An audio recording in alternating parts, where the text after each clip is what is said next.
The Opie and Anthony Show on XM 202, featuring Opie, Anthony, and James Norton. Do with this. What? What is this?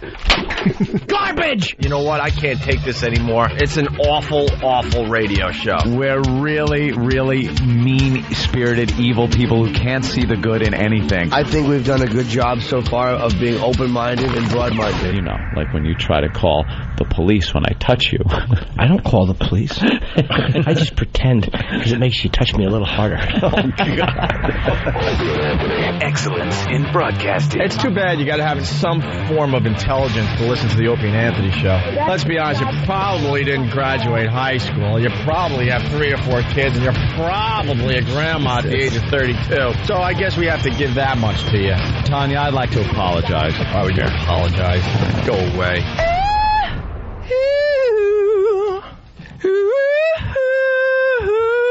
Opie. Jail is better than this misery I'm in. Anthony. I just think Nazi, and I can't get it out of my head. Jim Norton. Hilarious! Hilarious, people! You guys ready to laugh? It's got to be the greatest thing ever. I'd sooner have a water drinking contest. It's the Opie and Anthony show. But enough of this palaver. Let's get the show on the road.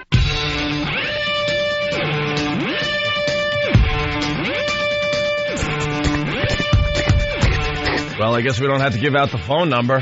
9. Wow. Hey, good morning. Welcome to the Opie and Anthony show. The ONA virus spreading across America. Who do you want to wake up this morning, Anthony? Well, we usually wake up a group of people. Everybody thinks it's just the same people that listen every morning, just regular Joe that goes off to work or something. But we've woken up in the past, too. Serial killers. What else have we woken up in the past? Amputees. Amputees. We got a lot of those. That was cool. Horny housewives. Horny housewives. Stepfathers. And stepdaughters. And stepdaughters. Today, wake up, white people. Wake up, white people. It's time to wake up the white people. Yeah. That's who we're waking up today. And if you're going to work today, why don't you leave your white guilt at home for once? Could you please? One day, just leave it in the drawer. I'm so tired of looking at it and hearing it. The guilt.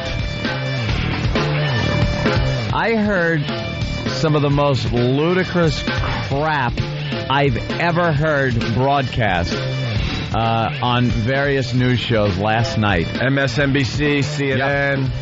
All these talking heads Fox getting News on Channel. there and talking about this Imus situation and saying things that I was yelling at the television. I was yelling at the television. It was ridiculous. One gentleman was actually saying that this brought up the evils of slavery. And I'm like, you know, this situation brings up a lot of things. A lot of discussion has come up over it, and a lot of accusations and accusations of hypocrisy, and just a lot of discussion. But did Imus bring up something that's 200 and something years old? No, Did he? that's a bit of guilt coming from the other side. I heard more moronic statements last night on the news, because now they're just dragging everybody into Oh, this. yeah. Anyone that wants to talk about this is coming up and dragging it in. Every 3rd, 4th, 5th-rate reverend is being dropped in a seat on a news program to open their yap and have just garbage spill out. Were you watching the TV last night going, you know, I got to finally admit it. I don't live in the same country as these people. Yeah. And what I mean by these people, I'm talking black and white, because I saw a lot of white people on the news going, you really feel that way? What? Mm-hmm. Where am I living? Is there anywhere else I can live? No. Where people think kind of like I do? Where you should be able to say whatever the hell you want on the radio. You should be able to put out whatever rap song you want. Anything should go. Well, here's something I heard. Why do we have to protect everybody? Why do we all have to be equal in everyone's eyes? And I'm not talking black and white. I'm talking just in general. Not even protect people from physical harm. That's one thing.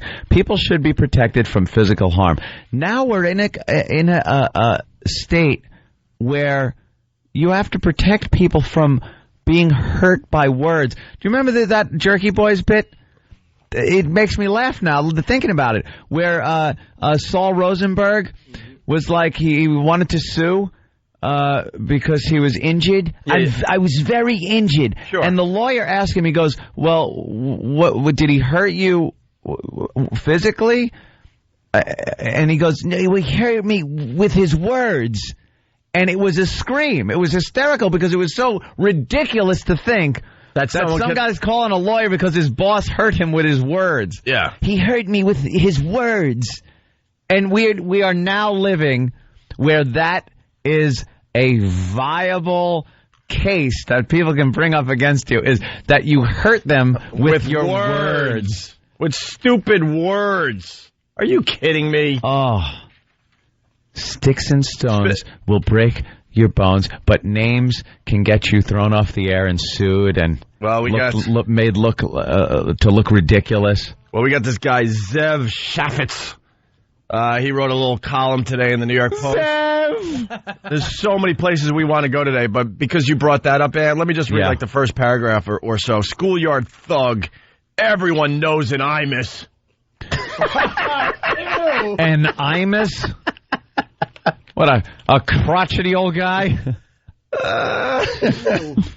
It's been a rotten week for Don Imus. On Monday, he was suspended from his radio show. On Tuesday, Procter & Gamble, blah, blah, blah. Yesterday, blah, blah, blah. Also will cancel their advertising. Barack Obama called for him to be fired, and then he got canned by MSNBC, and it's only Thursday. By the way, you will not hear me scream at Obama anymore on this radio show. I think Obama's going to lose. I cannot support any person for president that doesn't believe in freedom of speech and doesn't accept apologies and thinks it's okay for someone to lose a 40-year broadcasting career over a dumb throwaway line. Throwaway. That's what it's called in the biz. Where there was no hate. Behind it. I can't support a guy like that. Just pure and if the rest of the candidates support this as well, then guess what? I will not vote once again until I see a candidate that I really, really could get behind. But you're not going to hear me shouting Obama anymore, that's for sure.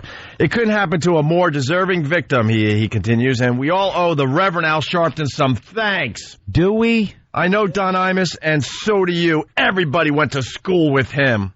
There's an Imus in every class, a weird, nasty kid with a smart mouth.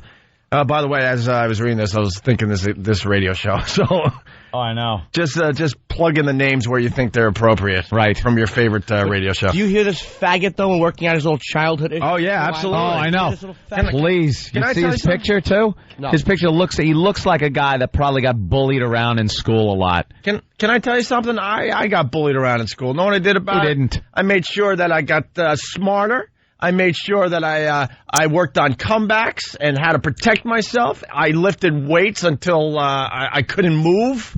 That's what I did. I didn't need to go run to some kind of Go to school prison? I didn't need to go to some leader and go, please protect me. Help me. They're hurting me with their words. I protect myself. I don't need somebody, and God, I hope the black people are listening today. You don't need a black leader to protect you. You can do it yourselves. Let me bring this up also quickly. The majority of black people don't give a crap about this issue. I kind of believe that too. I really do. It's a very small minority of noisemakers, of squeaky wheels, of self-promoting douchebags that have one agenda: propelling themselves into the media's forefront. They want to be in front of the cameras and the microphones, and that's who's making a big stink about this. When they bring up, the reason Imus got fired from MSNBC is public outrage. No, it's not public outrage. Most people don't care. Most black people are, honestly, all jokes aside that we make here, they're going to work, they're living their lives, they're doing what they do. There's this small minority that make a lot of noise and can make a lot of trouble for people. Al Sharpton, Jesse Jackson, who, by the way, both of them just talk about yelling at my TV. When Jesse Jackson got on MSNBC last night, and I couldn't understand a word he was saying, but the words I did understand were pissing me off. And just the fact that they were saying, well, this is just the beginning. Now it's what they call a witch hunt. Yeah. You think every radio show out there. I love these dopes that are sitting there saying this is a great thing. You're in broadcasting and you're saying this is fantastic. Because one of these days you're going to say something that someone doesn't like. And you're going to have no hate behind it. No. You're making up your radio show as you go along. And you're going to say 4 or 5 hours, and there's going to be a throwaway line, and you go, oh, man, that kind of sucks. I wish I didn't say that. Yeah. But it's going to be too late. And an apology is not going to be accepted. Apologies don't work anymore? No, because you got to be dragged down to a very low level to make other people feel really, really good about themselves. It. You got to be the whipping boy. So, that's what Imus is right now. So, Zev!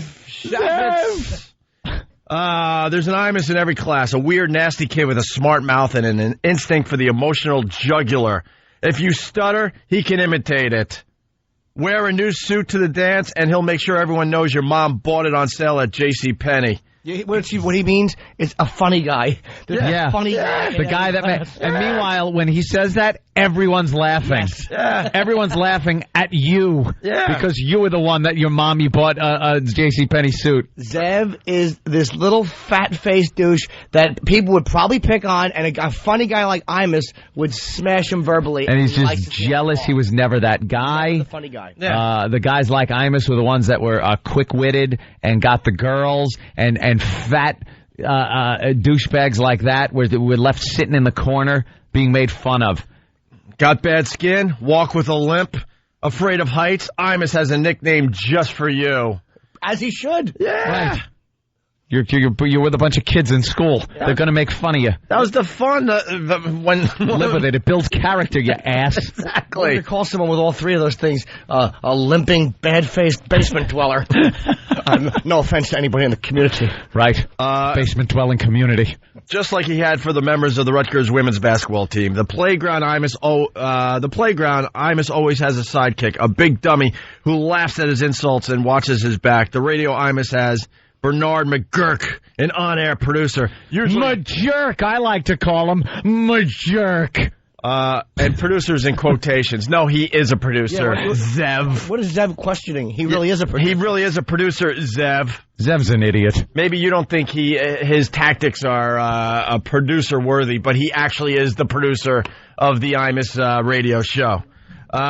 Usually his job is to repeat whatever Imus says, but last week he ventured a thought of his own. That some rough girls from Rutgers, he said, man, they got tattoos. In the world of Don Imus gets the last word. That's some nappy-headed hoes here, he said. Of course, Imus has made a career of ugly slurs, but this one rubbed Al Sharpton the wrong way, and he raised a mighty howl for Imus's head. And then it goes on and on and on and on and on and on and on and on. Yeah, he goes off about more of his angst that he has from when he was beat up in the schoolyard. Mm-hmm. I can't tell you how much I hate Zev. Zev's an idiot. Zev really is an idiot. And to praise Reverend Al Sharpton is just insanity. This guy has made a career out of lying, out of supporting people based solely on race, whether they're right or wrong.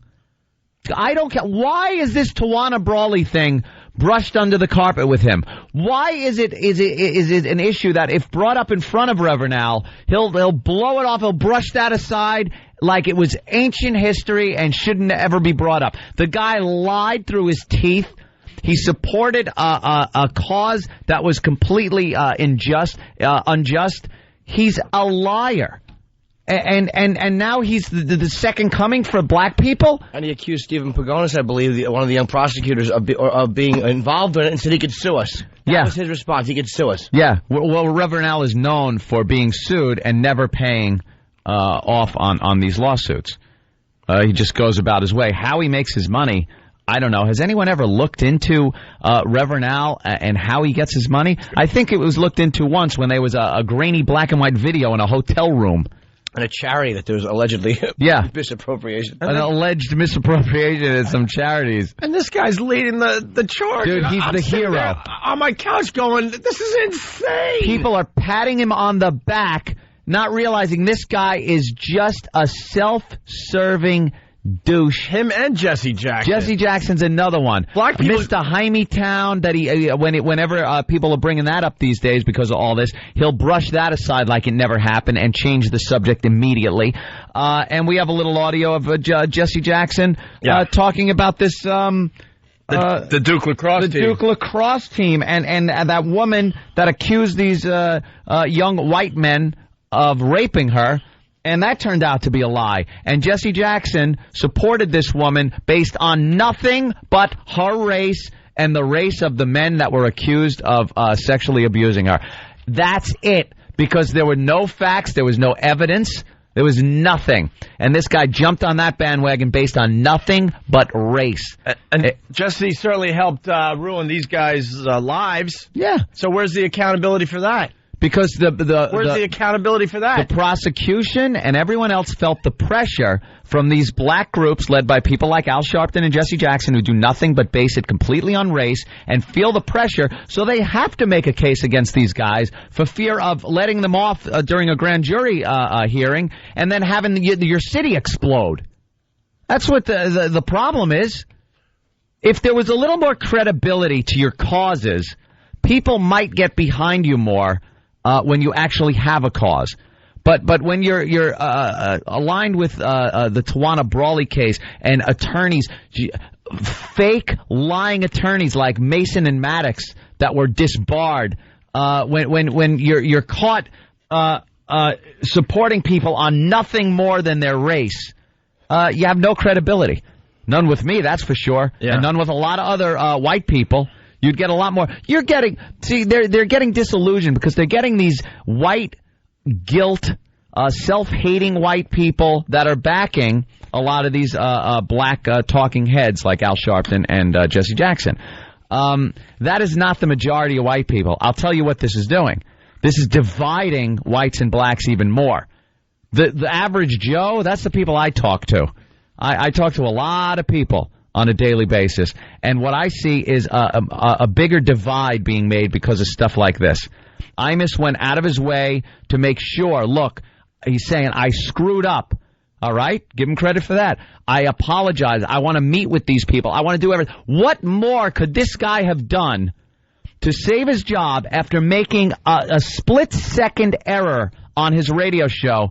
That comment was made in nothing but jest, in comedy. Whether you think it's comedy or not, his intent was comedy. And intent is everything in this case. It was not hate speech. It wasn't put out there to be hateful. He had nothing personal against these girls on the team.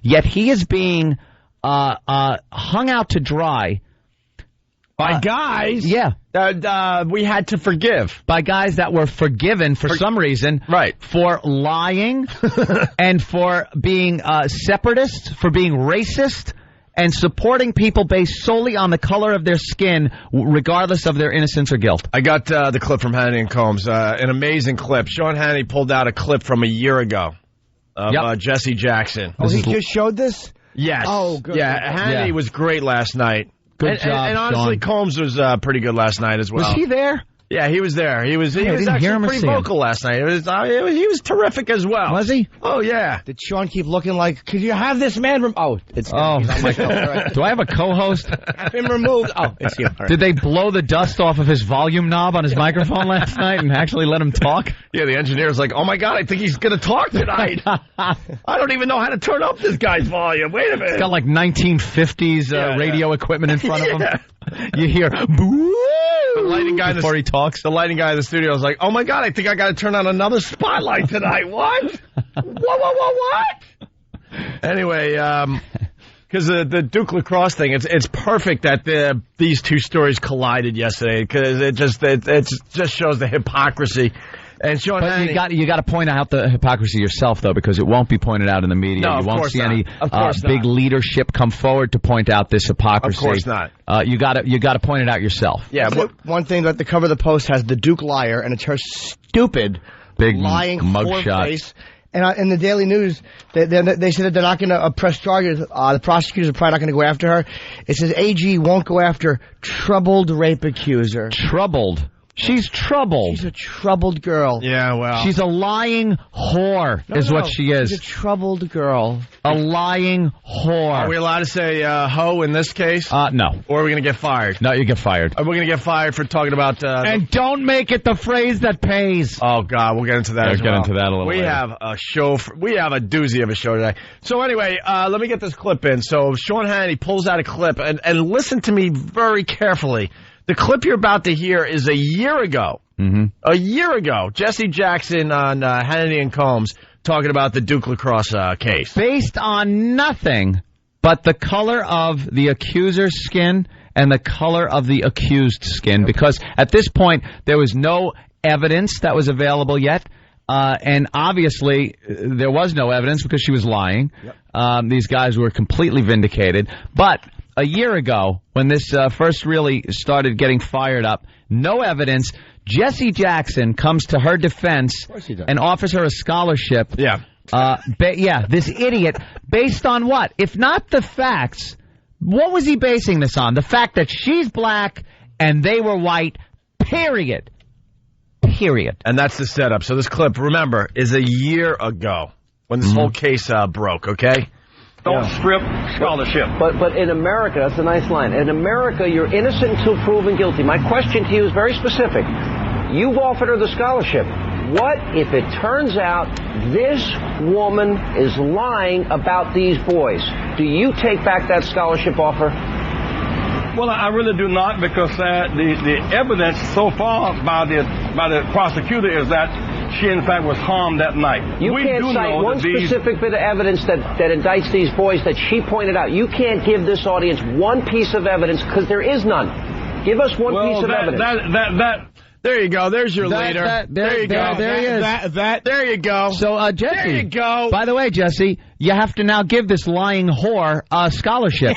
He said, if it turns out, and boy, that Hannity, goddamn. God bless some foresight there. He said, if she's lying, and in fact is lying about this, will you still give her the scholarship? And he said yes. He said yes. I want to see Jesse Jackson give this dumb, lying whore a scholarship. There you go. Fork it over. It's time to hire some new black leaders. You guys, man, you black people, you really need new leaders. There's your leader. You need new leaders because these two are jokes. And black people don't realize like how other black people reacted. It was like I was talking to Keith last night, and he was like, Sharpton and those guys, man. Most black people don't care. Yeah, they don't. That's what we're hearing day after day. They don't. I'm like, did you hear what Snoop came out and said? And did you hear what Steve Harvey came out and said? Did you hear what Whoopi came out? All these high-profile black people did jump on the pylon, which is what it is. He looked and he's like, Snoop? People couldn't believe that guys like that were coming out and against him saying what he wanted to say. Yeah. By the way, Snoop just pled no contest to gun charges and drug charges, and he'll be not serving. He got a suspended sentence. He got a suspended sentence. Why yet he's still free to do commercials. I mean, they love this guy. Yeah. They keep bringing, where is any leadership to say, what kind of image is he giving the children? Because it's always about the goddamn children. What kind of image is he putting across to the children that says, you can deal drugs, you can have drugs on you, you can have illegal weapons on you, and be convicted of it? Bo, plead no contest. You're pretty much saying, yeah, I did this. Where's the and yet have a very successful career. Where's the advertising boycott there? Where's the boycott? Where's the boycott on Snoop Dogg? You won't see it. Where are the black leaders coming forward saying this is bad for our young black men to see this guy coming up in the world and making a huge success of himself, getting offers for commercials, television, mainstream products have Snoop endorsing them. AOL has Snoop Dogg on the commercials. And meanwhile, you don't see that as being harmful to the black youth that's being raised, that this is not the guy that you want to see as a leader, as some kind of a role model. It's just the hypocrisy is astounding. And one throwaway line from a, quote, shock jock. Mm-hmm. Yeah, that's the problem. Are you kidding me? Mm-hmm. The hypocrisy is just no one no one noticed this. It was in USA Today on Tuesday. Yeah. They did criminals in the NFL. And there were 41 people in the NFL that were arrested. 41 people in the NFL. 39 of which were black. 39 out of 41. And you know, these are, again, people that should be looked up to, that get endorsement deals, and where's the outrage that you know, these people, where's the people to smack them in the face and go, don't you realize that our young black men are looking up to you and you're blowing it? It makes no sense. It's white people. White people do not hold blacks to the same standards. No. People at MS... Can we come back? Can we at least just talk about... MSNBC? No problem. We're heading in that direction. Yeah, we got to take a break, I guess. Yeah, which is beyond amazing when we tell you what cowards MSNBC is. Mm-hmm. They have every right. Whatever. We'll get into that after the break. And then we got audio of the founder of BET. I almost threw a brick through my TV last night. I'm not even kidding. I was so outraged. Oh, by the way, it wouldn't be the first time I broke stuff around my own house. You know, people think I do stuff on the show for show. No, I do it in my my private life as well. I get so outraged. And Keith Olbermann. We got so much to talk about. Yeah, goody two shoes, Keith Olbermann. Go screw. It was fun hearing Ope drop certain words in the, I never heard that in the office before. I was so happy. Welcome aboard, Ope. Welcome aboard. Well, here's the deal. I mean, I've said it on this program. I truly believe every single person, I don't care what color you are, you're a bit hypocritical and you're a bit racist. I don't care who you are. It just depends how racist you actually are. Mm-hmm. And yesterday, after all this coverage and stuff, I don't know. I think I might have moved up a spot. That's what I said. I might have moved up just a little bit. I got to be honest with you. It's dividing. This isn't bringing together.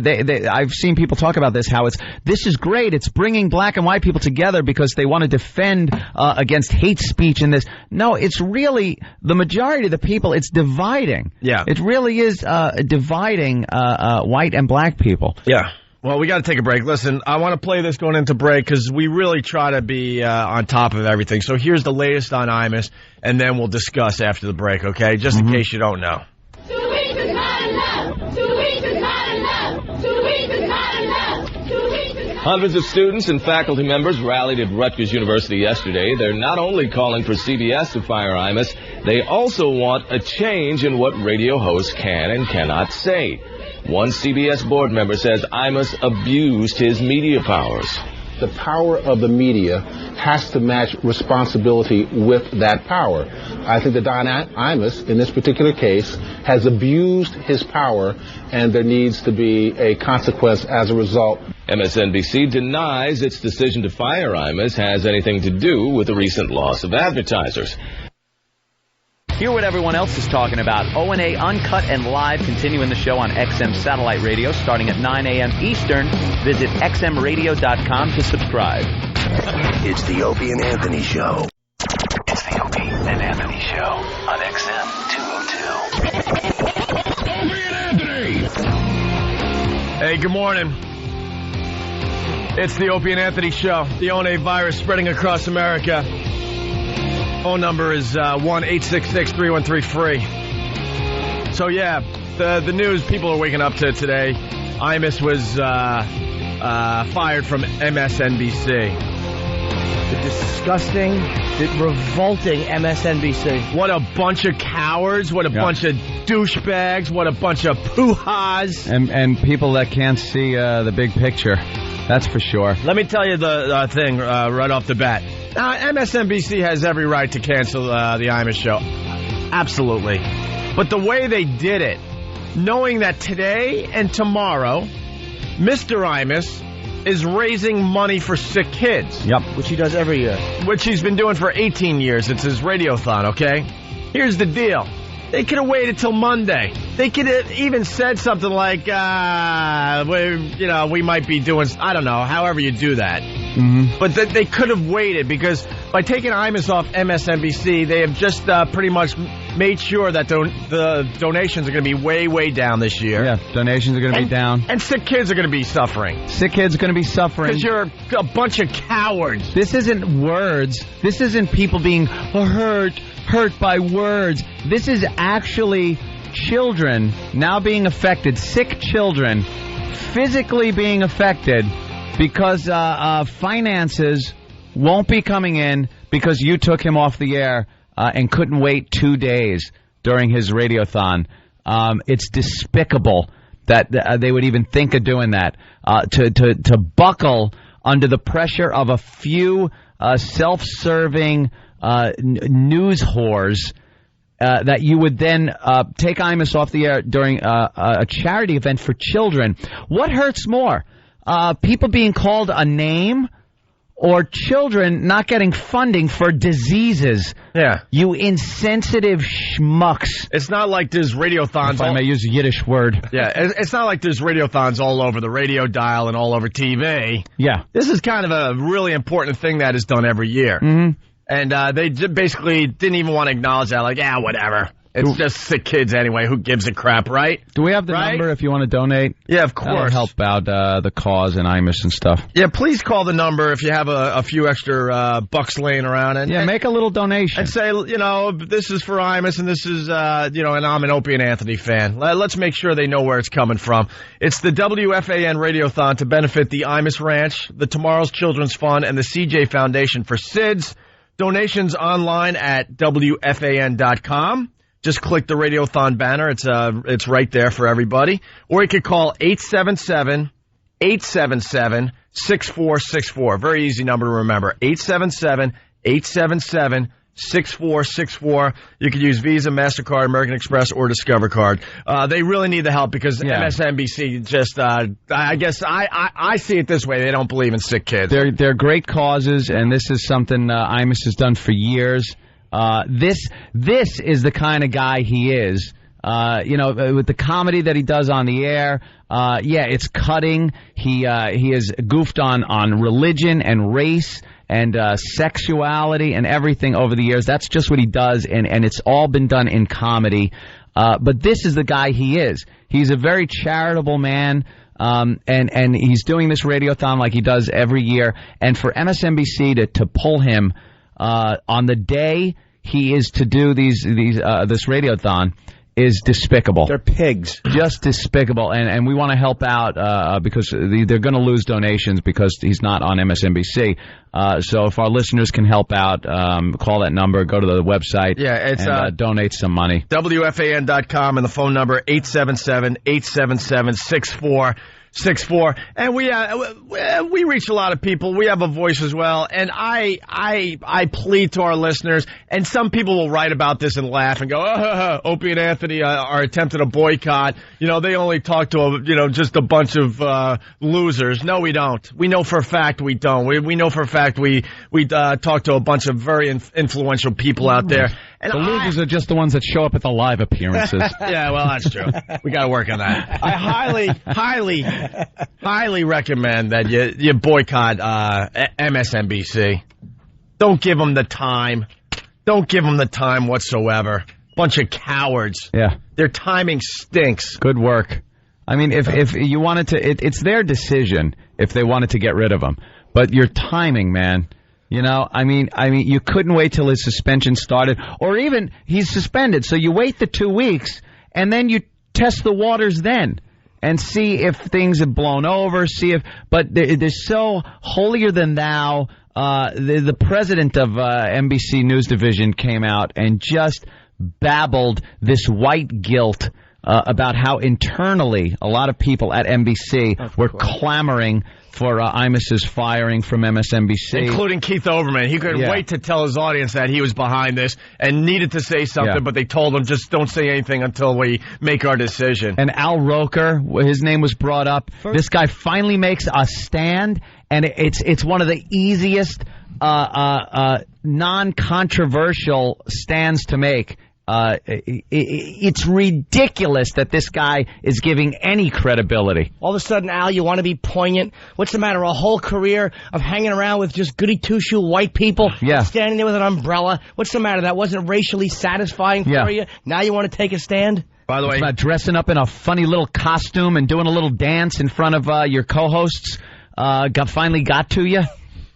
Here's a jackass. Stapled belly. Here's Steve Kappas on Keith Olbermann's show last night on MSNBC. Those voices within NBC were louder than anything else, and we place a tremendous value on the integrity of this organization. At the end of the day, we have nothing but our reputation. Well, when you got nothing. Sacrifice that, then what have you gained? What's the purpose of going on if you've sacrificed your reputation along the way? This is not a financial decision. The good financial decision would have been to leave him on. Then cough up the money for the sick kids. Well. You know that. You see the ratings reports as well as I do. This program has been doing very well from a business point of view. But when I sit across from employees of my own division, and they say to me, Steve, this could have been my daughter. Oh, how can I ignore that? What? How could you ignore it? By looking at it in the spirit it was given. He wasn't insulting any individual. He wasn't. It was a throwaway line based in comedy. You jackass. People are losing their minds. Dude, I've heard more. They're absolutely losing their minds. Sister, this could have been sisters and mothers and grandmothers. Hey, when he said this could have been my daughter, how do I respond to that? How about, well, tell that bitch to study and stop throwing a ball through a hoop, and it won't be your daughter. Stupid. By the way, that's a joke from Jim Norton. Yes. Now we got to make sure everyone is perfectly clear that we're trying to make jokes. Ugh. Oh, please. I don't need someone to go on a news show and go, I didn't even know they were comedians. I didn't know. Yeah, because I have heard some people say that the reason Imus should be fired is because he made that statement and because his show has so many politicians on it that it is looked at as a news-type show, and that's why he should be fired. If it was a comedy show, it wouldn't have the impact. So what's going to happen when they come to attack us? What's going to be their excuse? Because this is a pure comedy show. Right. Whether you think it's comedy or not. Some days we leave thinking it's not comedy. And I was walking around my abode drivel yesterday night going, I have no doubt in my mind we're next. Who knows when? It could be a month from now. It could be a year from now. It could be tomorrow. But I have no doubt. Maybe not next in line. There'll be maybe a couple more people. But we're in line. We're not stupid enough to do the phrase that pays. We'll get into that story in a little while. But that was pretty silly. But the integrity, he talks about the integrity of the news department. And if we don't have that at the end of the day, what do we have? Well, what clip do you want to play that shows the integrity of NBC News? Let's showcase some of the integrity of NBC News. Do you want the news clip where they report on Diet Coke and Mentos? All right, let's do that. Do you want Borat visiting the Today Show? Do you want an interview where they interview the best jugglers in the world? Let's get some of that integrity. Or do you want the report on a fan that made Star Trek episodes? Or do you want just a cute piece on goofy Halloween costumes? There's your integrity. I like goofy Halloween costumes. Unfortunately, one of the best ones about integrity was a visual thing that we watched the video of inside. It was during a flood in Jersey, and one of the newswomen was in a canoe, and she's paddling going, I'm in the streets in a canoe because of the flooding, and as she's paddling... This was NBC, right? Yeah. Oh, yeah. I remember as she's paddling, two guys with galoshes on go stomping across in front of her shot in what amounted to 6 inches of water. Yeah. She was in 6 inches of water. But to over-dramatize this flood, because this was on the tail of Katrina, so they wanted to kind of localize the story and make it like Jersey was flooding. So she got in a canoe and did this report. There's your integrity. You got no water underneath your stupid canoe, and men are walking in the puddle you're in. You're in a puddle. Do we have that on audio? At least the audio doesn't really. Yeah, I'm looking at it. It's on YouTube. It is hysterical. Here it is. Michelle, they're gonna. You want our listeners to spell? Look at that. There it is. That was a live shot too. There's your integrity. There's your integrity. Sensationalism at its best. She wanted the shot to look at her and people to go, "Oh my God, she needs a boat." We could spend all morning showing you their integrity in the news department. At the end of the day, if you don't have integrity, what do you have? Some bitch in 6 inches of water in a canoe, stupid, with 2 guys in galoshes stomping in front of her. Oh, I hope they worked for CBS. There's your integrity. So shut up about your integrity. Integrity, my ass. And we got. I don't know, a bunch of but integrity is examples. Important. Why would you want to leave them on for 2 days and help the sick children with cancer? Yeah. Better Al Roker can feel like he finally made a difference racially, because I guess he's had to look in the mirror all these years and realize, I'm a fat man with an umbrella. Yeah. I'm a millionaire and I'm doing nothing to help other black people. Yeah. And a little announcement to the white columnists out there. Don't be so scared. Write about it. No, they're all running scared. Everyone is running scared that's in the public eye. You have got a situation brewing here where this is going to turn into a witch hunt. The word police, which right now is the black leadership, and I use that term loosely, and black extremists that follow these leaders. That is now the word police. But this will spread. Once other groups see that this works in the way it does, you'll see gay groups and Asians. Asians have already started like that, and Italians have kind of gone on the thing where they don't want to see any mafia things tied to it. But you can pretty much still do these things. You'll get some crap, but once they see now that they're drawing blood, we're not going to be able to discuss anything. I just don't live in the same on the radio. I just don't. Last night I'm hearing it's not acceptable to say the B word, I heard F word, more initials, the N word. I heard more initials on the air last night. More just letters being used in place of words than I ever have. It's an insane, twisted world. Country that we're living in this day and age. Patrice O'Neal's chomping at the bit. We're going to get him on after the break. Also, once again, just a douche move by MSNBC. Yeah.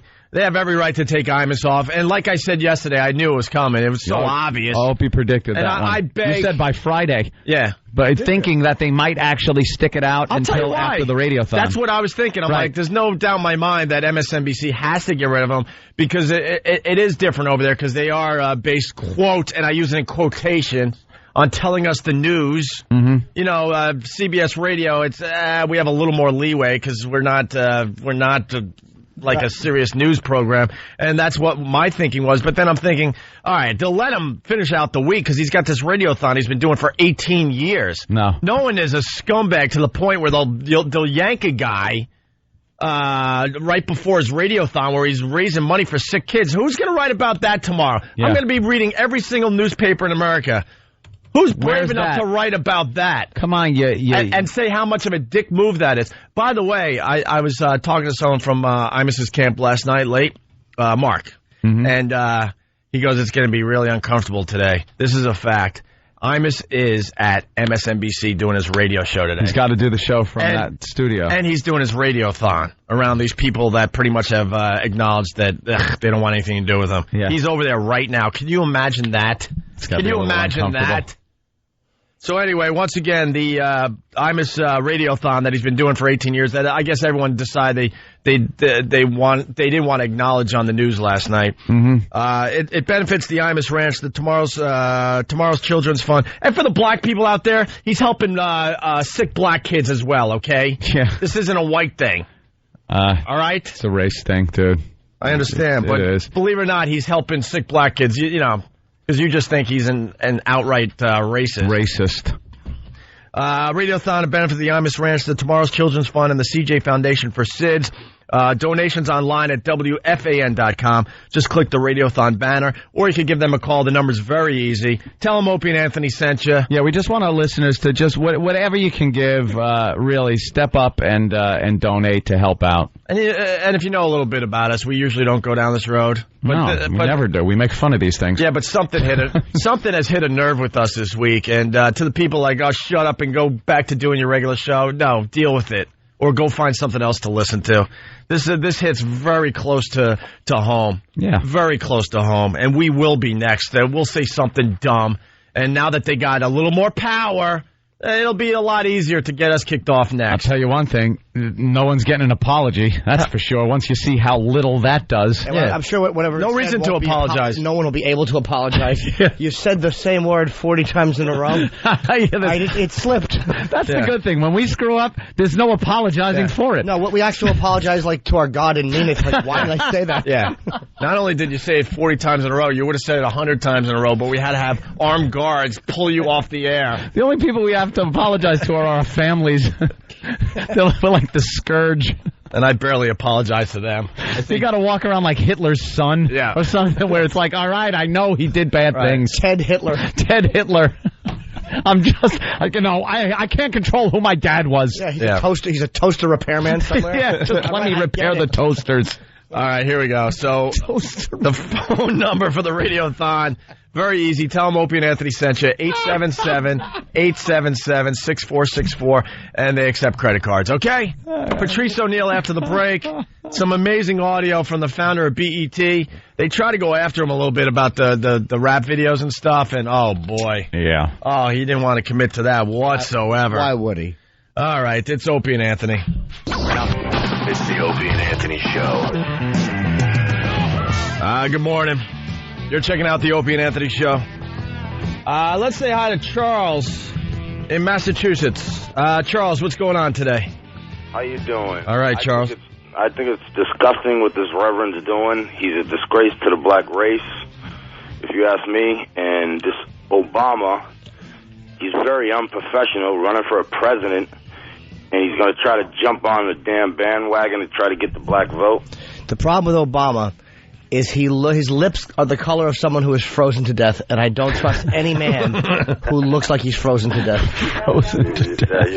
It's a lynching. This is supposed to be America. What do we live in Russia now where you can't say what you want? Why did Obama have to jump on this one? I don't get that. Now we can start smashing him this week and all the inconsistencies in his statements. There's frozen to death person. All right. All right. Hey, Charles, just because it matters today, you're a black guy and you're saying Reverend Al's a disgrace to your race? Of course he is. All right. Thank you, Charles. Thank you. Thanks for listening. We got Patrice O'Neal on the phone. Here he is, finally. Disgraces. How you doing, Patrice? Hey, Patrice. I'm doing lousy. I'm sad. I'm mad. You really made me laugh on the phone yesterday when you called me. You were very funny yesterday. I'm confused. You black folks, I'm so disappointed that we chomped that with this nappy-headed hoe. Black people, especially comics, we are the beneficiary of language. We own language right now. Mm-hmm. It's almost our reparation. We can say anything we want. And for this banana in the tailpipe where so many of us live contradictory lives to the fact that we're asking to get Don Imus, who I can care less about, to be fired. It's the fact that to say what you want to say. Here's the only way we're going to rescue our ownership of language, is if we finally come out and tell the truth that what we want is double standard. We want that. We want to be able to say what we want to say, and white people can't say what they want to say. Right, at least just be honest. At least be honest. Because how can Snoop say what he said? Yep. How? Yeah, what was the statement by Snoop? He says, don't you dare bring rap lyrics into this discussion? He tried to rationalize why we say ho different. And they don't understand the game. What he does, that's what disappoints me. He's been around the world. When you travel the world, man, you have a different perspective of life.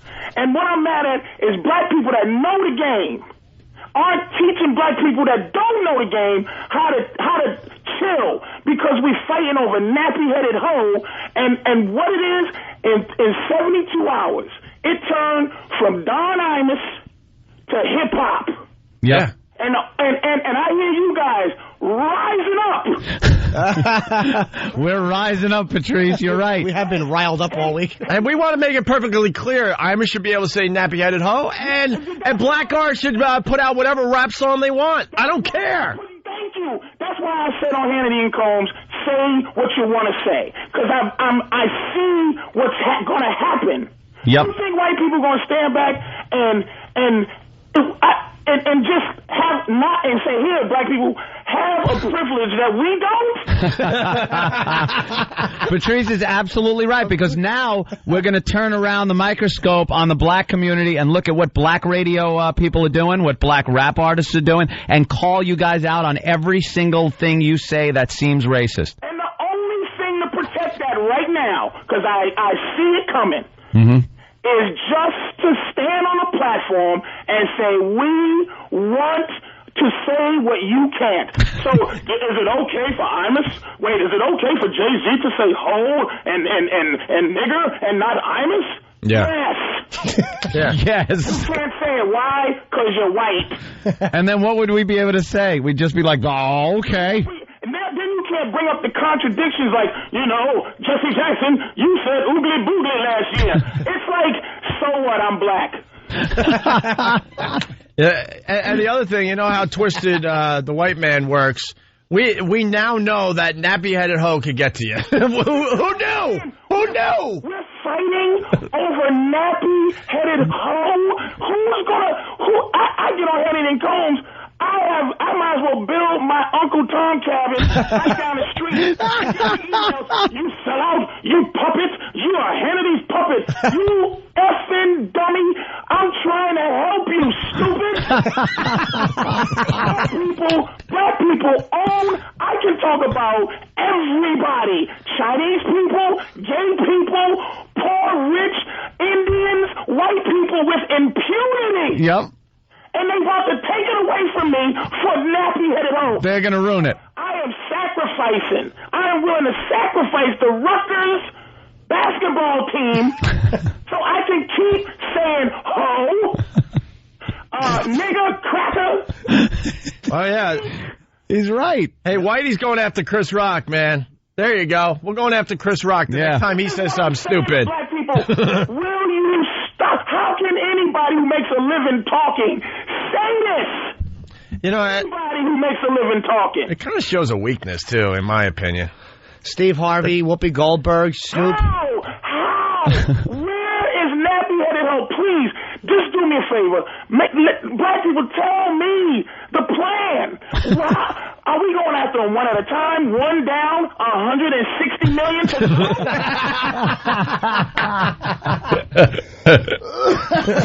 What is wrong with us? I don't know. I was really confused last time. Like, this is really going on around me? God. It's a setup. They couldn't. Oh, God. And it's being led by Jesse Jackson and Al Sharpton? Are you kidding me? And it's like and let me tell you, I'm not gonna lie to you, dude. It frightens me to say anything foul about either one of those dudes, because when somebody misplaces a plunger or 41 bullets in my chest, those dudes come running. Yeah, they have actually been on the right side of a lot of cases. Obviously not in the Amadou Diallo thing, who was just being naughty and got what had coming to him, but in a lot of other cases. By the way, that was a joke, because, people are monitoring us today. Yeah. Jimmy was attempting humor there. I hope it's okay still. Norton, I'm outraged that you would say that. Yeah. This is what I'm saying, man.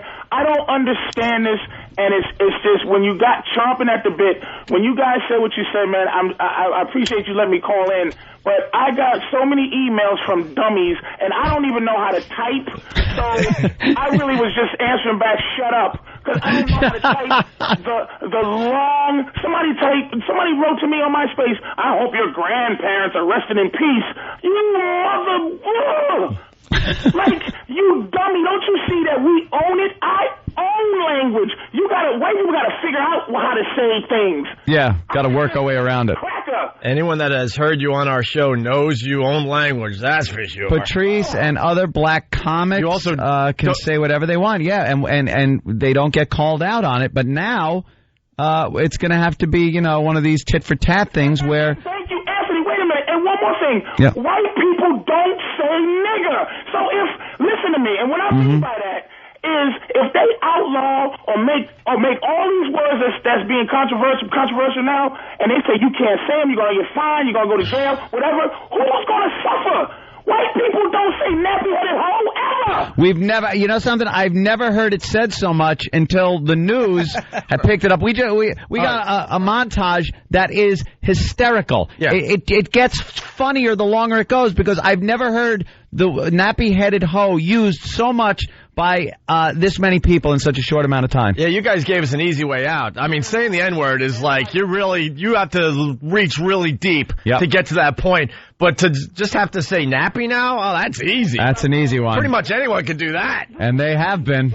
When Kramer said nigga, you go, okay, they got to do that, but still, I looked at it from the side of a comic, of a man, of the mistakes you could make, the fact that I'm a comic, and you just, as you're reaching for something to be funny, you could say something foul, and you go, oops, I tried, and now nappy-headed hoe is our outcry. I'm raising my black fist with a glove on it. So nappy-headed hoe, because somebody is pretending that their feelings are hurt. Yeah. You're gonna go down because of nappy-headed hoe? I don't understand. No, I don't either. And now everybody's going, and I quote. Yes. Nappy-headed hoe. Well, speaking of that, why don't we play the montage? Listen to this. We did this a couple days ago, but now we have a longer version of the montage. More gets added every day. Yeah, listen to this, Patrice. That's some nappy-headed hoes there. Nappy-headed hoe. Nappy-headed hose. Nappy-headed hoes. Nappy-headed hoes. Nappy-headed hose. Nappy-headed hose. Some nappy-headed hoes. Nappy-headed hose. Nappy-headed hoes. Nappy-headed hose. Nappy-headed hose. Nappy-headed hose. Nappy-headed hose. Nappy-headed hose. Nappy-headed hose. Nappy-headed hose. Nappy-headed hose. Nappy-headed hose. Nappy-headed hose. Nappy-headed hose. Memphis Grizzly Bears. Nappy-headed hose. Nappy-headed hose. Nappy-headed hose. Nappy-headed hose. Nappy-headed hose. Nappy-headed hose. Nappy-headed hose. Nappy-headed hose. Nappy-headed hose. Nappy-headed hose. Nappy-headed hose. Nappy-headed hoe. Nappy-headed hoe. Boner-nosed, beanie-wearing Jew boy. We're losing our minds over words in America. You probably could have gone long. That was longer than Apocalypse Now. Or whatever. Yeah. And dude, I'm so mad that the only way to save it, man, I'm just trying, black people listen, the only way we can save it is admit that we want a double standard. Yeah. And maybe we can make a deal with America that we can have language like this and you can't. Maybe that'll be reparations. Maybe. Reparations with words. In this whole racism thing is white guilt. Yeah. I learned about white guilt from Patrice and Jimmy and Anthony. These guys have educated me on the whole white guilt thing. I see it now, clear as day. I've only heard of it. Patrice, could you imagine 50 years ago or so, a black man being told that in the future, in the year 2007, with all the racism you're getting now, this is 50 years ago, I'm talking fire hoses and German shepherds, right? Being told, do you know that in 50 years, the worst thing that could happen is some old white guy is going to sing nappy-headed hoe, and he is going to be called out on the carpet as if he whipped somebody and lynched somebody. Right. And it's going to be the same anger. There would be people going, oh, my God, are you kidding? That's in our future? Thank God. You mean we finally won? We lost it all for nappy-headed hoe. People died. I was born in 1969, dude. And let me tell you, in 87, start being a man, I have been able to say what I want for 20 years. And I forget somebody sometimes, got hosed up, died, whatever, and we're getting soft and we're getting crazy. Yeah. If we think that language is our God-given right, we fought for something that we can control, and now it's on, and it's led by the pests, and it's led by John Gibson. What about Jay-Z? And then when they ask that, it's like, well, just say, what about him? He's black. He can have it. At least Patrice is being honest. Of course. You know what? And we got to make everyone understand here. We're all for everything. So I'll say it again. Everybody say everything. Absolutely. That's where the black people and the white people, we have to come together and understand that that's what this is all about. You should be able to sing your rap songs. We should be able to say whatever the hell we want on a radio show. And for the people out there that think the FCC is going to do something about nappy-headed hoe, oh boy, are you going to be disappointed. I hope so. Are you going to be disappointed? I sure hope so. I have all the confidence in the world that this is not an FCC issue. Absolutely not. Last time I read the regulations, this is not an FCC issue. Yeah. Well, fellas, thanks for letting me call in, because I know I'm a living contradiction, and I'm not telling anybody not to say nothing. You know, everybody say what you want to say. I'm bigger than words, man. I'm better than words. It's got to stop. But anyway, thanks for letting me Patrice, what time you get into Vegas tomorrow? Shut up.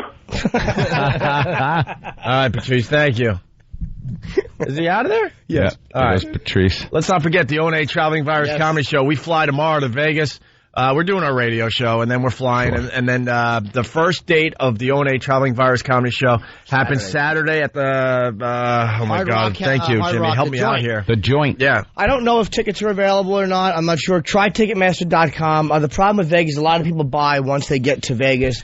If you're going to be in Vegas, just check and see if there's anything available for Saturday night. But we got 8 or 9 comedians, and then we're going to have the press conference by the pool in the early afternoon. Yes. We encourage the past to show up at the pool, and we're going to announce the rest of the tour dates. We're doing about 10 cities this summer, okay? So myself, Patrice O'Neal, Bobby Kelly, Frank Caliendo, Rogan is finally on one. We have a great lineup, man. Yeah, I'm not sure of the Vegas lineup. I know it's really, really strong, and you can get all the info on our website and go to Ticketmaster.com for tickets. Otto and George, Ralphie May. Yeah, and the Vegas station is helping us out big time. Big time. Oh, we're doing a 0.0, that Vegas station? Hey, you know what? Oh, man, yeah. Why don't we get into that next? Yeah. Because there's someone else we need to beat up today, and his name is Howard Stern. We'll change gears a little bit. Tom just rolled his eyes in his office. Lock the doors. Tom, stay away. We understand the tough position you're in, okay? But it's deserved today. We got to beat up Howard Stern. Hey, we'll do it next. Off the air, let's say racist things to each other. All right. We got a couple more minutes. Speaking of the nappy-headed hoe thing. Jesus, Jimmy. No, I just love Opie's reaction. Oh! No, I'm just saying. Why do you have to ask? Sure. I might as well say, all right, when we're off the air, let's breathe and use our hearts to pump blood through our veins.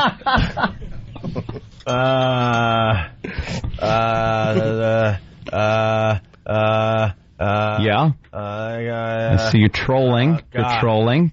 Let's say hi to Greg in Baltimore. Greg, what's up? Greg? Hey, what's up, man? Good evening. Hey, I called up and donated a little bit of money, and the guy, his name was Kevin, he wanted me to tell you guys thank you because he's an O&A fan, and he said that the last 5 out of the 7 callers that called said they called because they heard it on the Opie and Anthony show. Oh, that's cool. Yeah, if you're donating money to the Radiothon, I mean, I swear to God, it's not self-righteous. We just want to show Imus, that we're really, really helping him out and behind him. He's doing his Radiothon today and tomorrow. He usually raises about $3 million, and with MSNBC, taking his simulcast off hours before the Radiothon, it shows what kind of people they truly are. MSNBC. They could have waited till Monday. This is for sick kids with cancer. It's like, they're just vulture, coward scumbags. I can't think of any more adjectives. That's what they are. Yeah, and besides that, Imus had to go over there and see all those people to raise money for sick kids. It's just a scumbag move by MSNBC. No way around it. The number to donate, I think, is 877 877-6464.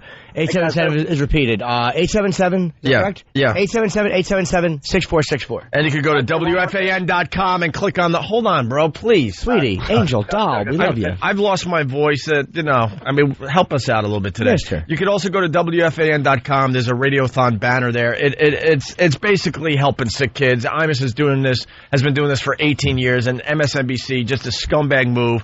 He's not on TV, so his exposure is drastically reduced, and he could use the help in raising money. Just make sure you tell him Opie and Anthony. I'm donating for Opie and Anthony. All right. What else, Greg?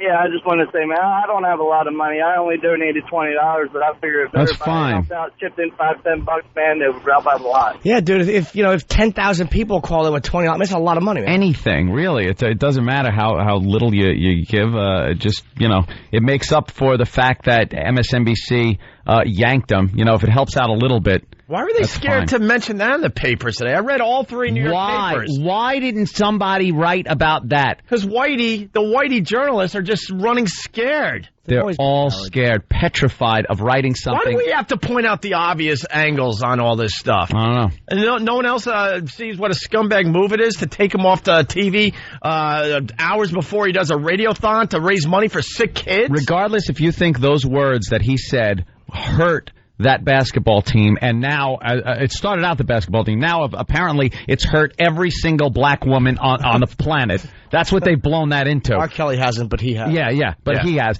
So the words have hurt people. So your response is to hurt the ability for young sick children to maybe have a little bit of a better life through the money that Imus would raise if he had the exposure that he did with MSNBC. Right. And by the way, brilliant move. Also, there's been some confusion in the press. Why didn't CBS start the suspension right away? The reason, because they knew about this radiothon. Yeah, this is an important thing that he does for years. This isn't some kind of publicity stunt either that was planned because he did this and he's trying to make up. This is something he's done for years. It was in the planning already. And look, we work for the same company, and I don't have much confidence in this, but I beg CBS to hang in there. Yeah, just hang in there, stick please. It out. Stick it out with the guy. I mean, he's given you years of loyal service and brought in a lot of money for the company. And I think during the trade-off that corporations have to understand is when you're a loyal employee that has brought in tons of money for a company, the trade-off is sometimes you got to stand up for that person during the tough times. And this is one of those times where now you got to look back at what Imus has done and accomplished for the company and as a human being and say, all right, we're going to have to stick it out through this tough time just because of what he's done for our company for the past a few years that he's been on. A lot of years. I don't have a lot lot I don't either because that makes too much goddamn sense. I don't really see it working out well for Imus, but I'm pleading and hoping that CBS has the balls to try to hang in there. What is MSNBC even showing? What are they showing this Who morning? gives a crap? Boycott that crap. Gotta be awful. Whatever. Yeah. Keith Olbermann. He's a douchebag. Oh, we'll be paying attention to him in the coming months. Trust me on that. They're doing an Imus off-the-air special. Like, why not just play him? Are you kidding me? That's what they're running? I just Let me tell you why they're running. They're a bunch of scumbags because they talk about integrity and all. Yeah. Real integrity is showing anything but Imus. But what are you doing? You're using Imus to get bigger ratings for your news channel that blows, by the way. Yeah. Where's the integrity? Are you kidding me? You're taking advantage of him as well. If you're going to put him on there anyway, why not put on his charity event? Or if you're going to talk about integrity, the president of NBC was on last night talking about news integrity. That's not integrity. No. You make believe he doesn't exist at this point. You're using him to get people to watch. But it's all about Imus channel right now, and you talk about Imus on your channel, you're going to get the ratings up a bit. Mm-hmm. Screw integrity. You don't have integrity.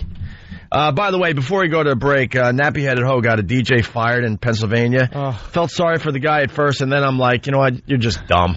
You're just stupid. Yeah, you have to know who you work for. This was a dopey move. It really was a dopey move, and I was thinking, wow, oh God, and the guy, he's been doing his radio show for like 17 years. White guy? Oof. Huh? White guy? Yeah, white guy. But I can't feel sorry for the guy. Here's the story. Imus's comments haven't only just cost him. A DJ in Pennsylvania is out of a job for repeating what Imus said. Gary Smith used the phrase as an on-air gimmick called the phrase that pays. Viewers could get prizes for calling in and repeating what Imus said. Smith was quickly fired. He spent 17 years at that station. Oh, 17 years. Bye-bye. He must have been doing pretty poorly. They probably couldn't wait to get rid of him and the overprices they were paying him. Yeah. Let me just phrase that. So he was doing the phrase that pays, so the people have to call up and give the phrase that pays, and he made that the phrase that pays. It's a dumb radio bit that boring stations do. Yeah. Well, he would have got away with it if he said, "Hey, the phrase that pays today, we only want black people calling to say that phrase," and he would have skated. You think? Oh, absolutely. He would have skated. Can we do a phrase that pays? But instead of the Imus thing, it's been talked about a little too much. We can go back to a comic at the Laugh Factory in Los Angeles. I want that. I don't think that phrase that would be very good either, Jimmy. Yeah, that could get us in a little bit phrase of a jam. That pays. You know, you got to be very careful. There's a lot of focus on radio guys right now. There's a few bits that we wanted to do this week, and we went, you know what? We have promos and sweepers ready to go. They're in a safe right now. There was a little show that went on a few days ago that was very fun. Yeah, but I won't get into any details. Yeah, but it's fun. You know what? Even your pals Opie and Anthony, a little smarter in the year 2007. We're like, because we want to work in 2008. Yeah, let's put this in a safe for a while, and we'll get back to tuck that away. We'll get back to our shenanigans in a week or two. Let's be honest. We want Imus to keep his job so the target stays on his back. Okay, we really don't care about him. We just don't want the target on our back. Could they find a picture where he looked... And look at these scumbags. Imus off the air. Your calls, 1-888-MSNBC USA. Instead of putting the phone number for his charity where sick kids are going to get money, these self-serving pigs, they put their own MSNBC number. And that dopey president of the news department talking about integrity. That's integrity? Yeah. Oh, and there's Reverend Al. Well, they got their Reverend Al. These pigs, instead of putting the number for the charity. Way to give Reverend Al some credibility, by the way. That's real smart. Put him on civil rights activist Reverend Al Sharpton. That's the very latest. Smart. Oh, we want that recorded. Yeah, we'll get some of that. Get some Reverend Al. I can't get enough of this idiot. I swear to God, we were going to try to do some other things on our show today, but this is what America is talking about. It's a tidal wave. But we will step aside for a little bit and beat up Howard next. He deserves it. Yep. Yeah, we're calling another liar, by the way. Yeah. Another liar. Yeah. Him, Tim Sabian, liars. And for the people that heard what we're about to play, don't worry, there's an update. That's why you should linger longer. Linger longer. We'll bring some people up to speed. Doodle. No wonder they... What? We'll bring everyone up to speed what happened a few days ago, and then we'll have the update. Bone dry. The update on that, okay? Bone dry. And maybe we'll hear from the Grease Man next. It's Opie and Anthony. It's the Opie and Anthony Show. I gotta tell you, it's days like this, I love being on the radio. It's the Opie and Anthony Show. The O&A virus spreading across America. America's losing their minds in general. What does Colin say? Colin always goes, the whole damn world's going stark raving mad. And he's right. It's stark raving mad. Stark raving mad. Old man Colin and his old man lingo, and he's right. We're revving up for our next burst of energy, but a couple things we want to get accomplished here. First of all, our pals at Letterman worked in a WoW reference last night. Oh, yeah? For Whip 'em Out Wednesday, yeah.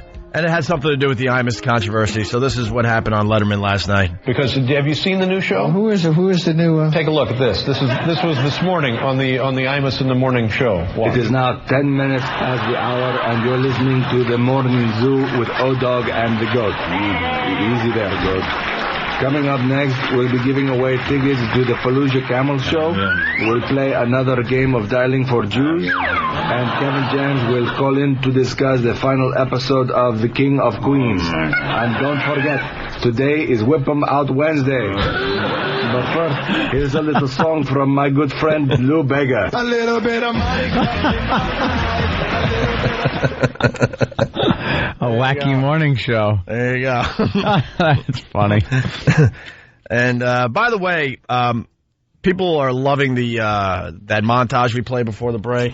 and some people are a little confused why we're playing it. We just think it's amazing that now that the term is just being repeated over and over and over again. Over and over again. It's such an offensive term that it's made this whole controversy. From Imus saying it once in passing on his show. And, yeah, we just wanted to point out how many times it's being used by news people now. Just one after the other after the other. They're using the same words that Imus said. Yet they don't use the N-word. They'll just say the N-word, even though it's part of a story. Yep. If someone gets in trouble for using it, they don't then use that word. Absolutely. And if this is so offensive, they shouldn't be saying this either. Faggot they wouldn't say. Right. Faggot is another derogatory term that they would never use. They would say a gay slur or a slur against gay people. They would never say that. Yet this, I heard it 1,000 times over the past 2 days. Part of it is that these phonies love getting away with a little something. It's like when the Bobbitt case happened. They couldn't get enough of saying the word penis because they finally could justify saying the word penis. Yeah. And that's all this is. It's a bunch of nerds. And they know it's an attention-getting thing. It's something that gets ratings. It's something that draws your ear and eyes to the TV. If you're just passing by and you hear it, you'll go, what did they just say? So they're kind of using this whole thing also as an excuse to get away with using what is supposed to be such an offensive term that it's on the verge of getting a man fired from a 40-year career, yet the newscasters, in the context of telling news, can just say it over and over and over and over and over, and it just doesn't stop all night long. Kind of like the Janet Jackson thing. No one really saw it when it happened live. How many people actually heard Imus say that as it happened live? Believe me. And how many people were offended by it when he said it live?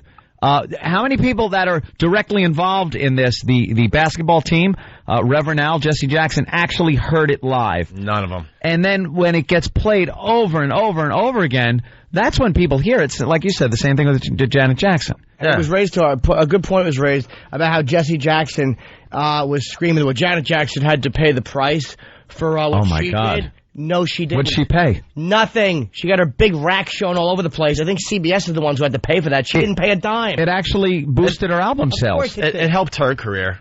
It destroyed others. She didn't pay anything, and she made a decision to do that. And if you can't see the difference, a stupid South Park character face, Jesse Jackson, if you can't see the difference, I hate his eyes. He's a psychopath because he has all white around his eye. He's a kook. If you can't Are you allowed to say that? I don't know. Oh, kook. Excuse me being a crazy man. If you can't see the difference between Imus blurting out something in humor and her showing her breast to however many millions of people watching, then you're an idiot. Yeah. Hey, we're going to change gears slightly here, but this is definitely worth it. People heard this a couple days ago, and we do have an update, so hang in there if you have heard this. But, we've been talking about the Imus thing all week, and out of nowhere, someone is like, what's Howard Stern's take on this? And who? Yeah, exactly. You notice how he hasn't been brought into this whatsoever. He's not a factor when it comes to radio at this time. Yeah, it's so odd to see a huge radio story like this. And a bunch of radio personalities' names, including ours, are mentioned in the articles about things we've done in the past and stuff. And his name doesn't really pop up. It's so odd to see that. The only time his name popped up in the news was the Sanjaya story. Yeah. You know, that huge story that's just sweeping the nation this week? Well, I blew off Idol last night. There's more important things going on in the world, like this Imus thing.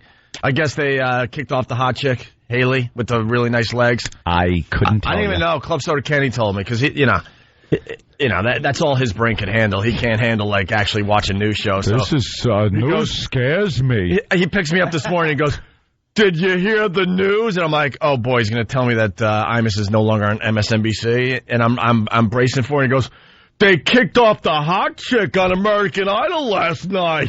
That is what a dummy does when there's a huge news story. I swear to you, and everyone knows I love Kenny to death. That was the first thing he told me when he picked me up this morning. They kicked off the hot chick. it's almost, you don't know whether to get angry at him or you want to just hug him. Yeah, pat his dry hair. Like, what did he say about if Imus has a suspension? I don't know. What was his suggestion? Oh, he wanted Imus on our show, and I'm like, yeah, that'll happen. Like Imus, get him on your show. There are some things that we don't even attempt to make happen because we know it just ain't gonna happen. Exactly. It's not in Imus's best interest to do this program. We know that. The Earth would have to start spinning the other way for that to even be a possibility. Yeah. All right. Anyway, so someone brought up, what does Howard think about this? So we got some audio. And, of course, Howard wants Imus, fired because it's all about Howard, and this would make him look good, I guess. I don't know. It's all personal, too. It has nothing to do with the bigger picture. He doesn't give a crap about anyone else except himself. Doesn't give a crap about other radio shows. Doesn't give a crap about freedom of speech when it comes right down to it. He doesn't care. He doesn't see this as a huge issue that could affect everybody in broadcasting. He's said it before. He said, I care about free speech when it affects me. Right, exactly. He doesn't care about anyone else's, so... So we get this clip from Howard's show, and we're assuming he's making a statement about Imus, and then all of a sudden out of nowhere he decides he's got to beat us up and tell his audience that we're doing horribly on regular radio to the point we got a 0.0 in Vegas. A 0.0 in Vegas. That's not good. And as we're playing this the other day, I'm sitting there like, do we have I'm actually thinking, oh my God, do we have a 0.0 in Vegas? I know, he had me second guessing. I'm like, did we? What? When did that happen? And some people said, why didn't you go after him harder? And I was thinking to myself, you know what? I'm going to go do some research. That's what I'm going to do. Take a little look-see. And we'll pull back a little bit, and then we'll do our research, and we'll get to the bottom of this, right? But then, you're about to hear it in this clip, too. Tim Sabian, who used to be a really good friend of the Opie and Anthony show. The Philly people know. He was in charge of WYSP. And, unfortunately, he decided to work for the enemy, even though, he said awful things about Howard to us. Didn't believe in him anymore. Thought his time is long over. Mm-hmm. But for some reason, I don't know, I guess he needed a paycheck. He loved us. We were the future. We sat there in his office with him, blowing smoke. Yeah, I even called him when he went over to the little doggy company and said, look, man, you got to do what you got to do. Congratulations. I took the high road. We were really close. I even slept at his house and stuff when I was in Philly. Wow. Because it was better than some of the crap hotels that the radio station wanted to put us in. And so Howard's, he brings up the Imus, then he brings up our ratings being a 0.0, and then he brings Tim into the situation. I'm like, there's no way, knowing Tim Sabian, that he's actually going to, get involved with this, knowing the reputation he has with his radio show. Yeah. But he jumps right on board. Yep. And then what you got to drink the Kool-Aid when you're over there. And then what you're going to hear, too, I'm just trying to set up this whole thing nicely. I said, you know what, screw that, and I called Tim up. On our radio show. So, I don't know exactly I think this is the setup. All right, listen to this from the other day. But like Opie and Anthony in Las Vegas just had a 0.0 rating. Okay? I'm only saying. Remember, 0.0 in Vegas. That's what he's saying. Remember that. And remember and then there's the laughing, and let's make sure we make fun of Opie and Anthony. Yeah, well, we suck, ha, ha, ha. And remember, too, Howard has a 0.0 in every city in America when it comes to regular radio. Yeah, he's not on. He's not on. When we lose our regular radio audience, we still have a bigger audience than he does on his satellite radio show when we just broadcast on XM. All right, here we go. Hey, I'm only telling you this. Brought in to save the situation. I'm only telling you this to make a point. They had you could not. David Lee Roth. I've never heard of a rating like that. It's almost impossible to have a 0.0. It's probably a first in radio. It's what Blutarski's grade point average was in I did that joke already. 0.0. The only other time I've ever heard that was as a joke. 0.0. But getting back to my there's not one person listening. Yeah, I've heard of 0.1. You never get 0.0. See how excited they are? They are just having a laugh at our expense. And one reason we don't respect Howard, he's been lying his entire career to make himself look better. Mm-hmm. And we had the balls to say, hey, you know what, this guy's full of crap. And it's gotten us in a lot of trouble over the years. It's going to get us into some new trouble because eventually we're going to have to work for the same company as him. Oh, boy, that's going to be a treat for everybody involved. I'll bet you bygones will be bygones. So, no. No.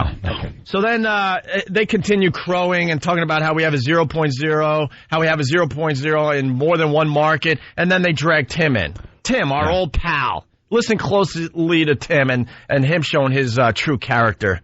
Tim Sabian, who used to be a friend of the show, this is going to be beyond disappointing when you hear this clip, to help Howard out here, and he says that we had a 0.0 in Chicago, which is not true. We took over for Rover, who had a 0.0, which is a horrendous place to start. Consultant called me. I would never even know about this stuff. Imus is looking good against a 0.0, Artie. Which is unbelievable. In 2 markets, they had a 0.0. Tim, do you know? Man. So what I'm saying is the company is so desperate for people.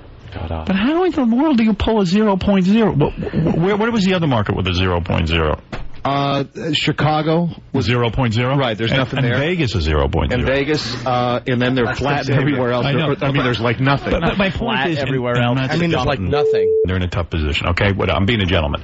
The fact what position are they in? I don't know. None.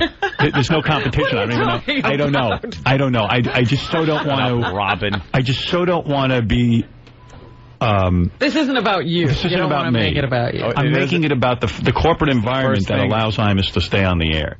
So there you go. We're back live here. So, crowing 0.0 in Chicago, 0.0 in Vegas, right? And they bring Tim in to back that up and say, and they're flat everywhere else. So I'm like, you know what? What is wrong with this guy that used to be our friend? So I called him up. Yeah.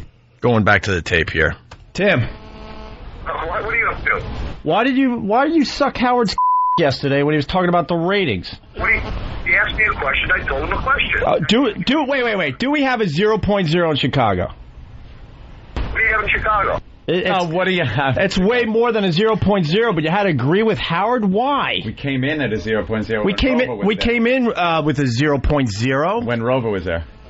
He called you in and you sat there and kissed his ass. What the is that about? Opie, when he asked me a question, he goes, what other station has not got ratings? And I tell him the fact. Tell him you don't know. We used to have a relationship. What the is wrong with you? You have to suck his now that you work for him? Back live. Oh, boy. What a potty mouth. Hey, we take it right to people. We're not going to sit here and allow someone to just openly lie about our success on regular radio. So the phone call continues. It gets really ugly here. Dude, you know damn well we don't have a 0.0 in Chicago. You flat out lied to help his point. It's bull. Have you been following the ratings in Chicago? Have you seen that the Cum is up every month for the last 4 months in a row? We're just under 100,000 in Cum, which is nothing to brag about, but it's way better than when we first started there. What's the overall station? I don't know what the overall station is. It's still in the toilet, but it's getting better every month. Look, I understand you work for him and you work for the competition, but you don't have to sit there and suck his with misinformation. We used to be friends. What's your deal, man? And then you're saying we're flat everywhere else? Is that true? Tell me that's true, Tim. Show me where the stations are. Show me. You don't follow the ratings. You've seen that we went up the last 2 months in New York. You've seen that we have gone up in Chicago. You saw the last trend in Boston. I know you, dude. We used to hang out. You follow radio like the back of your hand. The trend in Boston was way the up. Did you see the Buffalo numbers? You said flat across the board. And in Boston did go up. You're absolutely. So why couldn't you say that on a show? You're too scared you're going to lose your job? You have enough money to retire. Don't take his Goodbye. Yeah, bye-bye. Oh, wow. What? Bravo, Opie. Holy.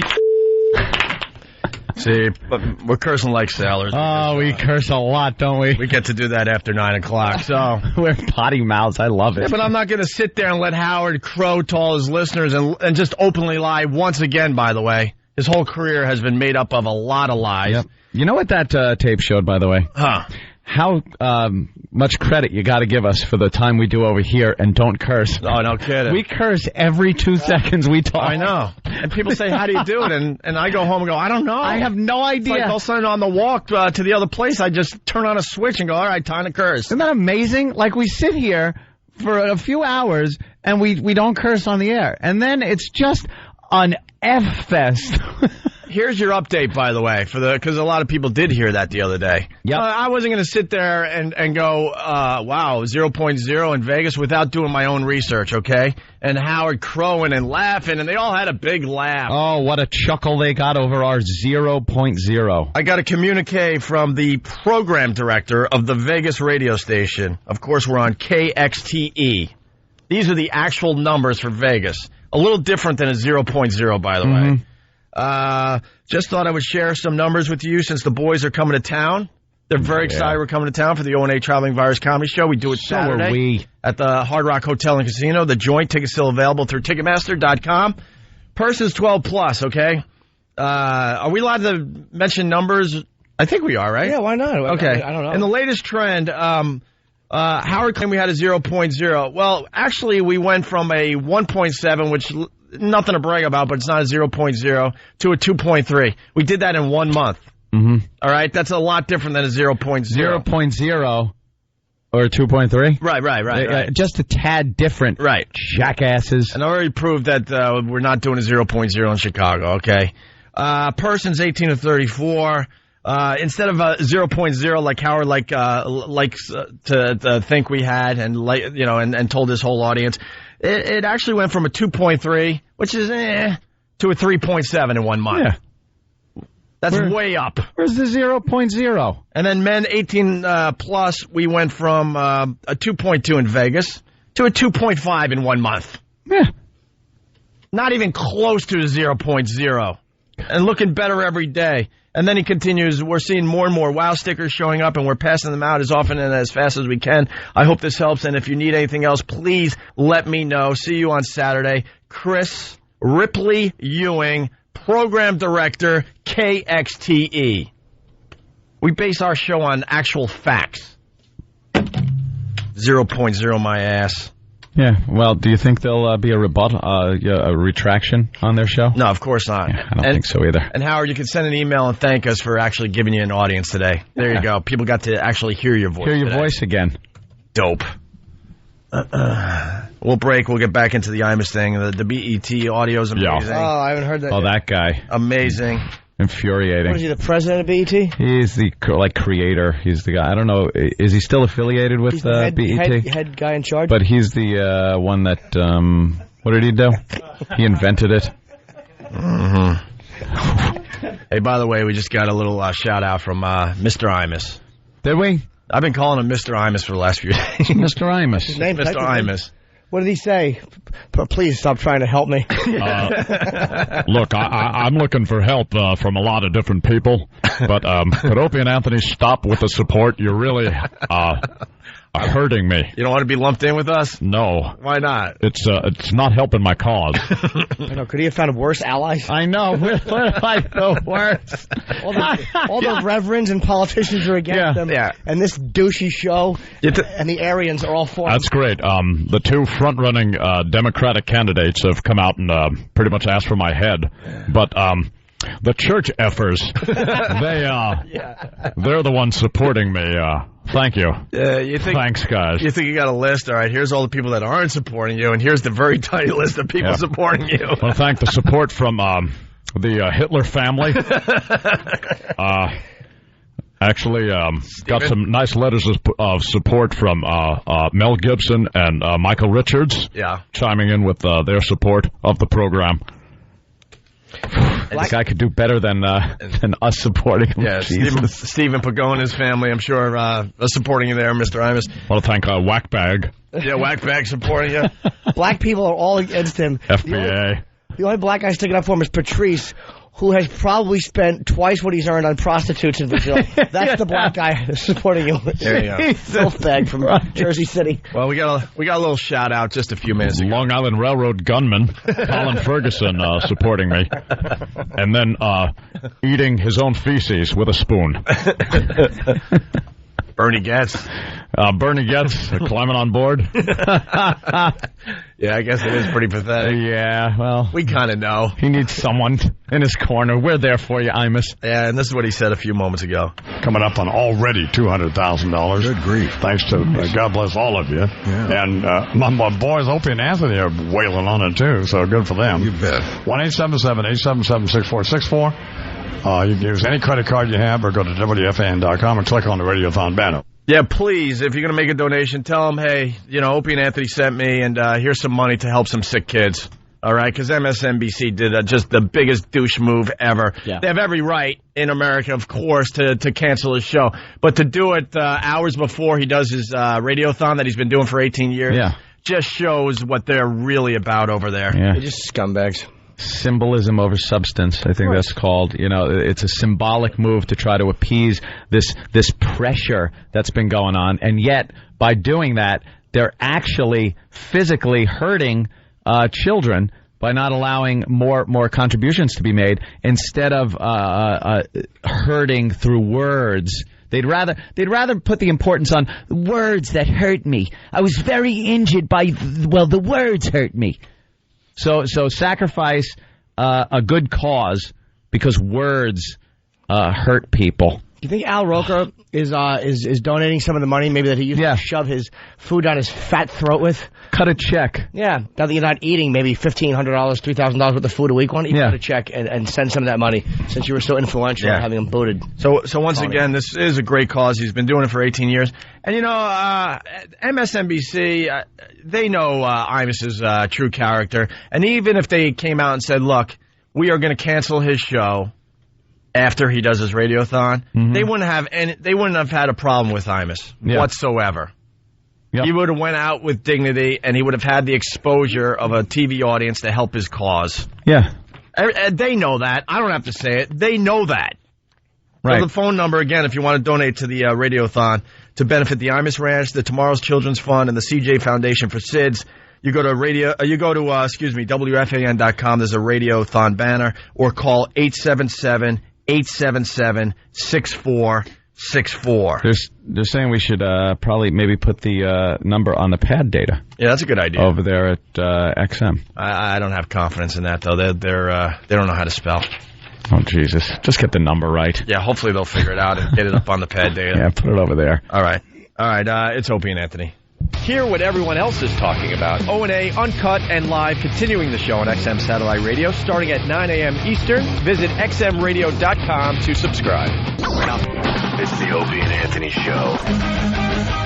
Hey, you're checking out the Opie and Anthony Show, and we thank you. Sanjay made it through again. I can't believe it. Did you hear the big news? The hot chick got kicked off American Idol. I'm outraged. Oh, uh-oh. Yes, Kenny. We got to have our priorities. Yes. Did you watch the Imus thing? I love Don Imus, but let's, hot chicks. Yeah, hot chicks. Why did I bother? By the way, a lot of people calling. We're going to try to get to the phone calls. I mean, I've never seen more phone calls in my life doing a radio show. Yeah, people are just fired up. We'll try to get to you guys in a few minutes here. I say I hate Sharpton so much, I wish Strom Thurmond was alive so I could vote for him. I love Strom Thurmond. Love him. He's dead. All right, we got an Al Roker blog. We got the founder of BET. We got Jesse Jackson on Keith Olbermann. Olbermann mentions he was one of the employees who recommended Imus get fired. And then he asks Jesse if other DJs are now in trouble. Well, I'll tell you what, if we get in trouble, I'm not even going to acknowledge that Reverend Al Sharpton's a human being. Oh, no. I will not acknowledge that. I will not go on his dopey radio show. No apologies. Imus did what he thought he had to do, but wow. It just goes to show you what an apology will get you. Yeah, it keeps the story going long enough for you to get into even more trouble. So screw it. What do we got on Roker? I don't know, but someone's got to buy Imus a brush. Just buy the man a brush. Like he has time to comb his hair right now. That's why he wore the cowboy hat to hide that, but he's got to be the serious Imus now, so he's got to keep the cowboy hat off. That's right. It looks like I comb my hair with a... Bear. All right, what do we got on Al Roker? Al Roker put out his little blog. I guess he's been taking some heat for what he's been saying or what he said. He's one of the insiders at NBC that the NBC News president was talking about that voiced his outrage at Don Imus and wanted him fired from MSNBC at least. He also wants him fired from CBS. So he wrote a blog about it. Everyone's blogging these days. They all want to be heard. When you're on a meaningless morning show, you have to be heard somehow. Yeah. When your opinion is tossed aside at your real job. When your opinion means nothing on TV, you gotta get to a computer immediately. When your two coworkers just look at you as the guy that should tell you if you should wear galoshes or not, and that's as far as your opinion should go. Yeah, you're the non-threatening black guy at work. That's why they like you. Yeah. Because they're like, if they could only all be like Al, just fun and fat with an umbrella, we wouldn't have any problem. That's what they're thinking. I just imagine the conversations behind closed doors. Excuse me, boss, I want to do something a little more serious on today's show this morning. Got this idea for... Shut up, there's your umbrella. Yeah. I want to know if I need an umbrella today when I come to work. We need you to dress like a Dalmatian today. Right. We're doing a tribute to firemen. Well, we need you to dress like a fire hydrant. We're doing a tribute to dogs. So he wrote his blog. And there's a blog. He's cute, a little blog. He has something to say, damn it. Yeah. He calls what Imus said ugly racism and sexism at its worst. Ew. Believe me, I could think of worse. Yes. At least Al doesn't throw around cliches. You got to respect that. Yeah. He's a free thinker. I think the C word, probably worse. And I think there's probably a few other words you could use as opposed to nappy that would be worse than that also. But that's his feeling.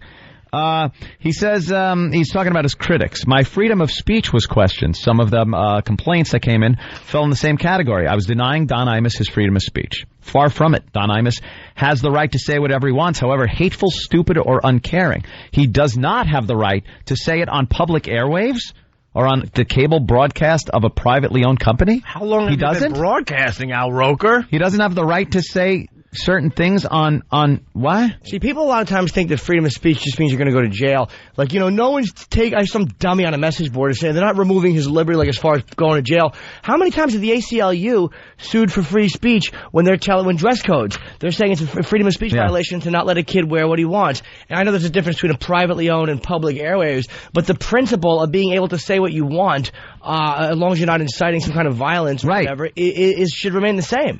Exactly.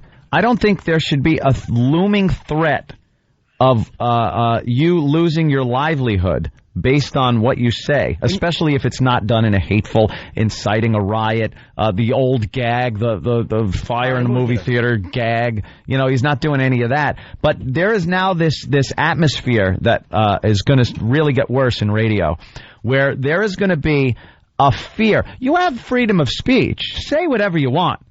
But let it be known that we're watching you, and you must have this fear that your job could be lost because of what you say, and not what you say that's illegal or against FCC rules like the old days or something, because my feelings got hurt. And we're fully aware that they could get to our advertisers. That's unfortunate. It's a threat. It's mob tactics. I'm sorry, just one. Yep. They always talk about like the Big Brother is watching man, and it's always the repressive conservative government seen as Big Brother. And I would like the same people to now look at this situation and see, do you understand that Big Brother is watching from that side of the fence too? It's not just the conservative, awful, religious government. It is the completely other side of the fence too. There is a constant threat now that is only going to get worse for broadcasters, that whatever you say that might offend or hurt someone's feelings, which is completely legal to do, you're free to offend.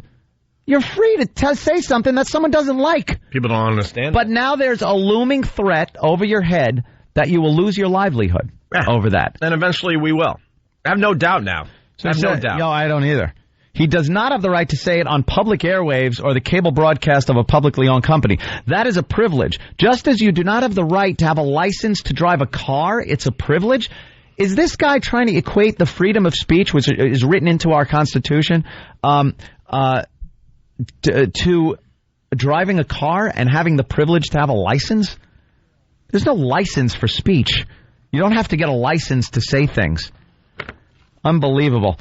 Another point some of my critics raised, this is Al Roker from his blog entitled Not in My House. That's not what it's called, is it? Yes. What's not in his house? Exercise equipment?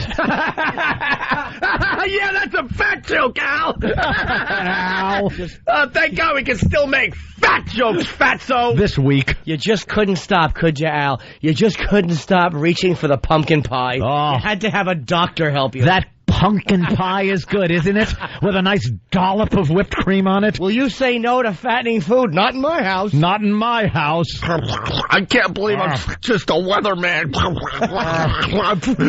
Getting whipped cream all over his keyboard while he's blogging. I'll bet you he would eat ice cream out of an upturned umbrella. An upside down umbrella. Just every dish is shaped like an umbrella, isn't it, fat boy? Feed the emptiness. I'm just a weatherman. I want to be more in broadcasting. I want to be heard. Guy gets no respect at his job, so he's got to go to his blog and try to make a point. He says another point, and wait till you get a load of this one. This guy's delusional. Another point some of my critics raised was that I was holding Don Imus to a different standard than rappers and African-American comedians who traffic in the same kind of language. Guess what? I think their speech is hateful, too. I don't condone it, don't allow it in my home, don't use the words, don't go to the concerts.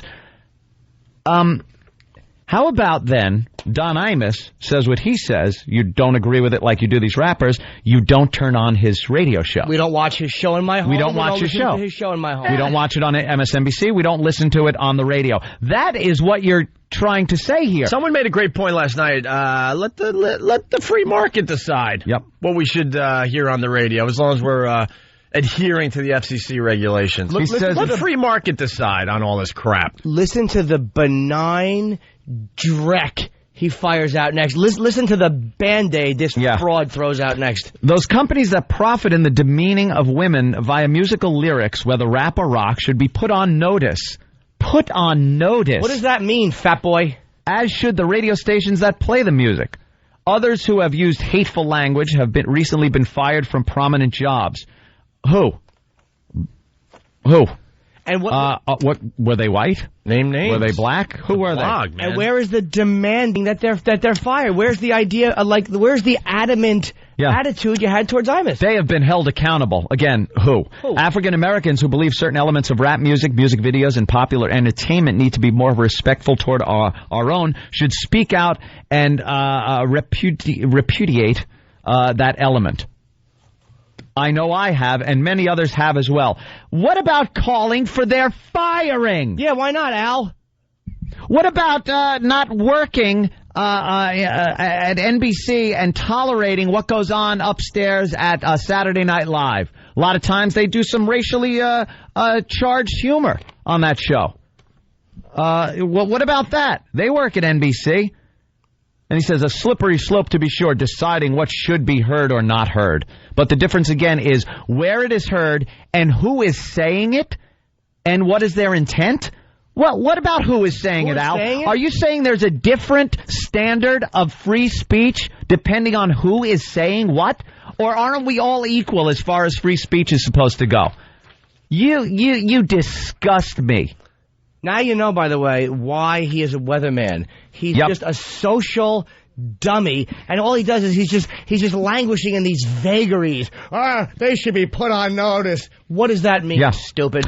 Mr. Imus misspoke when he told Matt that if all we could come up with is a few instances of racial intolerance in the span of a 30-year program, it was, in essence, not that big a deal. Not so fast, Don. What was the question? How did you lose weight? Doctor, could you help me? I can't do it myself. Staple. Thank you, doctor. Not so fast, Don. On a regular basis, African Americans, no matter who they are, were generally portrayed in a pimp or Aunt Jemima voice. This is his argument on this. Meanwhile, we had just played a Steve Harvey clip from his radio show barely a couple of weeks ago. Right. And Steve Harvey and his little crew over there, all black guys, I guess, were doing a redneck program. As if Redneck News or something. Redneck News. So they were portraying people from the South using a twangy kind of redneck voice and stereotypical setting of a trailer and this, that, and the other thing. Why is that acceptable, Al Roker? But it's not if Don Imus and his crew portray African Americans with a pimp or Aunt Jemima voice. Yeah. I mean, that was never done on Comedy Central recently by a great comic, Chappelle. Oh, Dave Chappelle. Of course. That wasn't done in comedy. I didn't hear Al see Al blog. Oh, wait a minute. Let me go back a page. That must fit into the difference, again, is where it's heard and who is saying it. Oh, all right. So, again, black people, carte blanche. Yeah, just be honest like Patrice said. Patrice is honest, at least. Blacks should be able to say it. Just say that, Al. People have written in asking why I haven't spoken out against others who have made the same transgressions. The answer is a simple one. One that I'm not particularly proud of. Oh, where's your waistline? It wasn't in my house, and it wasn't so profoundly blatant. Don Imus broadcast under the NBC News banner via MSNBC. This is a reflection of my company. I won't stand for the idea. You won't stand because your belly was too big. Wait, the identity of his company is more important than the identity of his racial identity? Yeah. So if it's said on NBC, it's bad. But if rappers who are routinely talking about hoes and bitches and shooting, and that's okay? That's because fine. It's not on NBC, It's fine. Dope. I won't stand for the idea that someone who has the privilege of working under the AGs of NBC News could damage this organization with a taint of racism and sexism. When did the taint come into this? I don't know. The taint should be left alone. It's oniony. He goes on with a couple other things that I really can't be bothered with. But he goes, in the meantime, I hope that the debate over this can be civil and meaningful, not one of name-calling and anger. Okay, fat boy, we won't call you names. We're still allowed to say fatso. They'll take away that next. Robert Johnson, founder of BET on MSNBC. I'm an overeating American. Just shut up. This is a good segue because he was asked about, black entertainment. BET, wow. Black entertainment television. The comics on BET, some of the music videos. I watched late night BET. Woofa. It's like it is an anti-white channel. But again, white people are superior. This is the way this vibe is. White people are the parents and superior, and therefore should be held to a higher and different standard. Right. We don't have the right to complain because it's like complaining to little children. Children. That's the way that this is looked at by a lot of these liberal, self-hating whites and blacks. Yeah, that won't take responsibility for their own. These rappers and stuff. Absolutely. And we want to say it again too. BET should be able to do whatever the hell they want, and Imus should be able to say whatever the hell he wants on his radio show as long as he's in FCC regulations. Why do you think I know about this stuff? Because I enjoy watching it. Yeah. I enjoy watching things that are on BET. I enjoy watching black comics make fun of white people. It's funny. Yeah. It's funny. I'm not going to bitch about it. Here's Robert Johnson last night, MSNBC. I think that African Americans have always felt that we have a responsibility for our own destiny, and we will continue to hold that to be the case. And clearly, I join with Reverend Sharpton in saying that if anybody within the African American community wants to hold a debate on how we treat ourselves, we ought to do it, and I'll be the first one to ante up a place to hold it and have that debate. And I did that with it when I was at BET. A debate. See the language? Soft. It changes. Vague language. Hey, if we want to talk about how African American artists are using these words and degrading women and showing our young men that this is not right, and we want to have a debate, we'll sit down, we'll get some coffee. It'll be great. We'll have a nice little debate, and nothing will get accomplished because there's no threats looming over their heads that you're going to dive in and take away their livelihood. How about that? Why don't one of these guys step up and demand these record labels drop the artist? Yep. Where is that type of thing? They want to have debates. They want to have hip-hop summits. They want to have meetings. There's not this looming threat of being fired. Here, he goes on. I told the record industry, look, guys, if you guys want to stop making these kind of videos, believe me, I have no problems in showing them. And when you talk to the artists, the creative people, it's up to you to stop this, and we'll be glad to show other product that you produce. But comparing Don Imus to a artist in a music video is apples and oranges. Is it? I would have picked another fruit. They're both fruit. It's the same thing. All right, listen, we got to take a break. Yes, I know what you meant. I'm so trying to steer the ship away from the rocks today. But the thing I'm saying, it's the soft, vague language they use. That easy, hey, if you wanna, we're willing to listen, and this, that. Where's the hard line stance? You hear the phoniness coming out of the black community, the phony indignation. Absolutely. This is what we're gonna do when we get back. We're gonna open up the phone lines. Ooh. Finally. Hang in there, people. I'm sorry we haven't gotten to you a lot today, but, because we usually like to get your voices on our show. And I love Jason Whitlock today, a columnist, a black columnist. I think this is the way to end today's show. Reading his article. It's some sense. It's an amazing article that kind of really, really explains a lot of the stuff we've been talking about today. Mm-hmm. So we'll read his column next, and we'll go to the phones. It's Opie and Anthony. It's the Opie and Anthony Show. The virus is spreading. Hey, this is Jim Norton. I'll be shooting my 1-hour HBO special in Washington, D.C., Saturday, June 2nd. I'm doing 2 shows at the Lincoln Theater.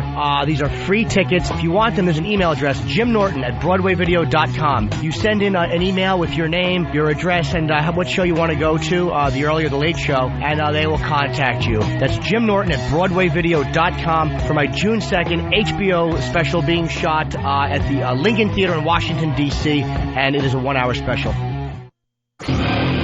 You're checking out the Opie and Anthony Show. We're going to go to the phones here. I just want to acknowledge the behind-the-scenes staff. They've worked their asses off the last few days. Than and E-Rock and Steve and Travis, Sam, Derek, and Danny back at the other joint.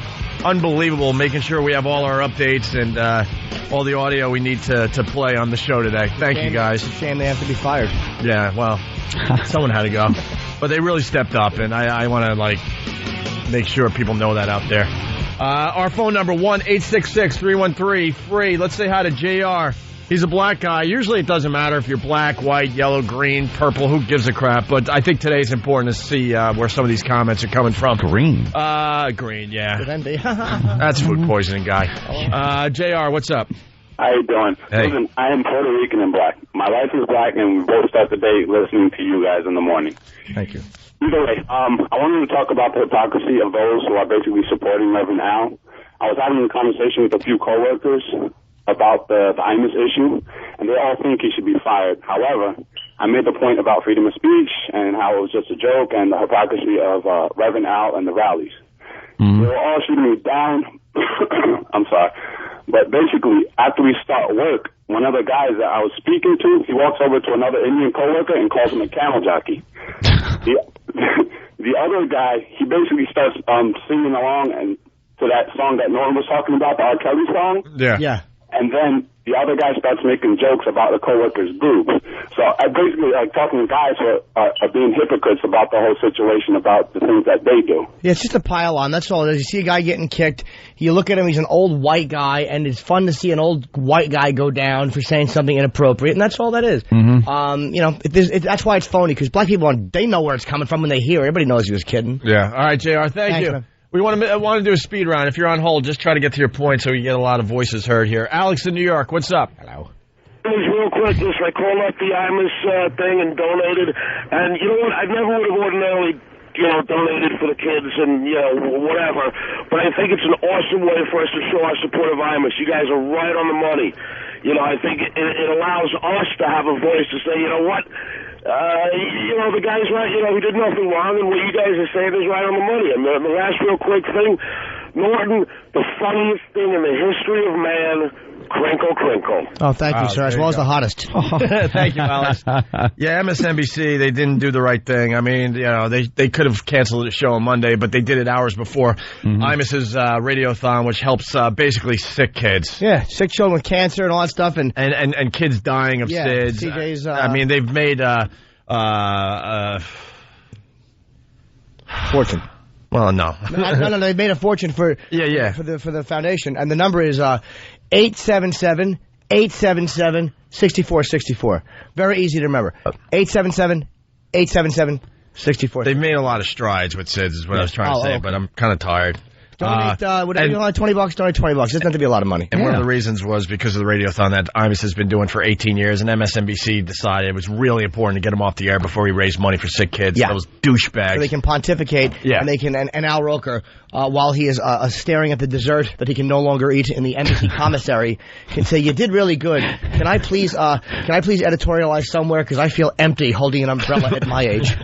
Cheryl in Jersey, you're on the Opie and Anthony show. Hi, good morning. I'm a first-time caller. Hi, Cheryl. Hi. I'd like to, can I mention another radio station on air? Oh, my God! Oh, my God, dump out! Okay. Of course. 97.1, I'd like to say. I actually stopped listening to them probably about 6 months ago because their racial comments towards white people, such as crackers, wiggers, whatever they want to call us, they can. Yep. But their majority of listening, 95%, I'd say, probably are African American. Yes. Hardly white people call that show, and they make fun of us all the time. I feel this is terrible, what Imus is going through. I'm sure he is an elderly gentleman, an older man. But, an elderly gentleman. I'm sure that makes him feel good. He's pushing 70, I think. I mean, he's got to laugh about this. I mean, it's like my grandmother saying, do you like my bling? Almost. She's trying to be cool. I mean, there's other rappers that sing songs about hoes and bitches and this and that, but that's okay. Yeah, someone made the point last night that Imus is way too old to really know what's going on around him, like he's on the internet trying to find out the latest slang in the black culture. Yeah. He obviously said that because he's heard it so many times around him just in everyday life. And it's acceptable, and other people haven't said anything, but all of a sudden, Reverend Al Sharpton jumps on this bandwagon once again. Yeah, Hot 97 could say whatever the hell they want about Whitey. As they should be able to. And once again, we think they should be able to say whatever they want, as long as, and Imus and us and everyone else should be able to do whatever they want. What's with this hula hoop? And it offended me to the Something point the kids where, are. It offended me to the point where I don't even listen to their radio station anymore, and I'd like a full boycott of MSNBC and 97.1. Well, that's what you did the right thing. If you don't like 97, you don't listen to it. You don't listen. Let them say whatever they want to say. Not trying to get anyone fired, right? Yeah, just don't listen. All right, thank you, Cheryl. Goodbye, madam. Want to try to get some other people on the air. Steve in Pittsburgh. What's up, Steve? Hey, what's going on, guys? Hey, Steve. It's actually Ski, but that's all right. All I just want to let you guys know that I came home after work today, and I donated to the Imus line, and I actually convinced my mother, who hates you guys, mainly Jimmy Norton, for saying anus about 2 months ago. Really? Yeah, I don't even remember what context it was. He said anus, and my mother was just like, who would say anus on the radio? Tell Mom to settle down. I'm a good boy. You know how many fans we got because Jimmy said that? So. I apologize. I know. They're all in. It probably wasn't the actual word. It was probably what he said just before it. I'm sure. Well, let me apologize. Something like, I like to, and then... Yeah. Don't apologize. I'm sorry. All right, Steve, but you donated money to Imus's cause today? Yes, I did, and my mother. All right, thank you, sir. Yeah, we Two damage.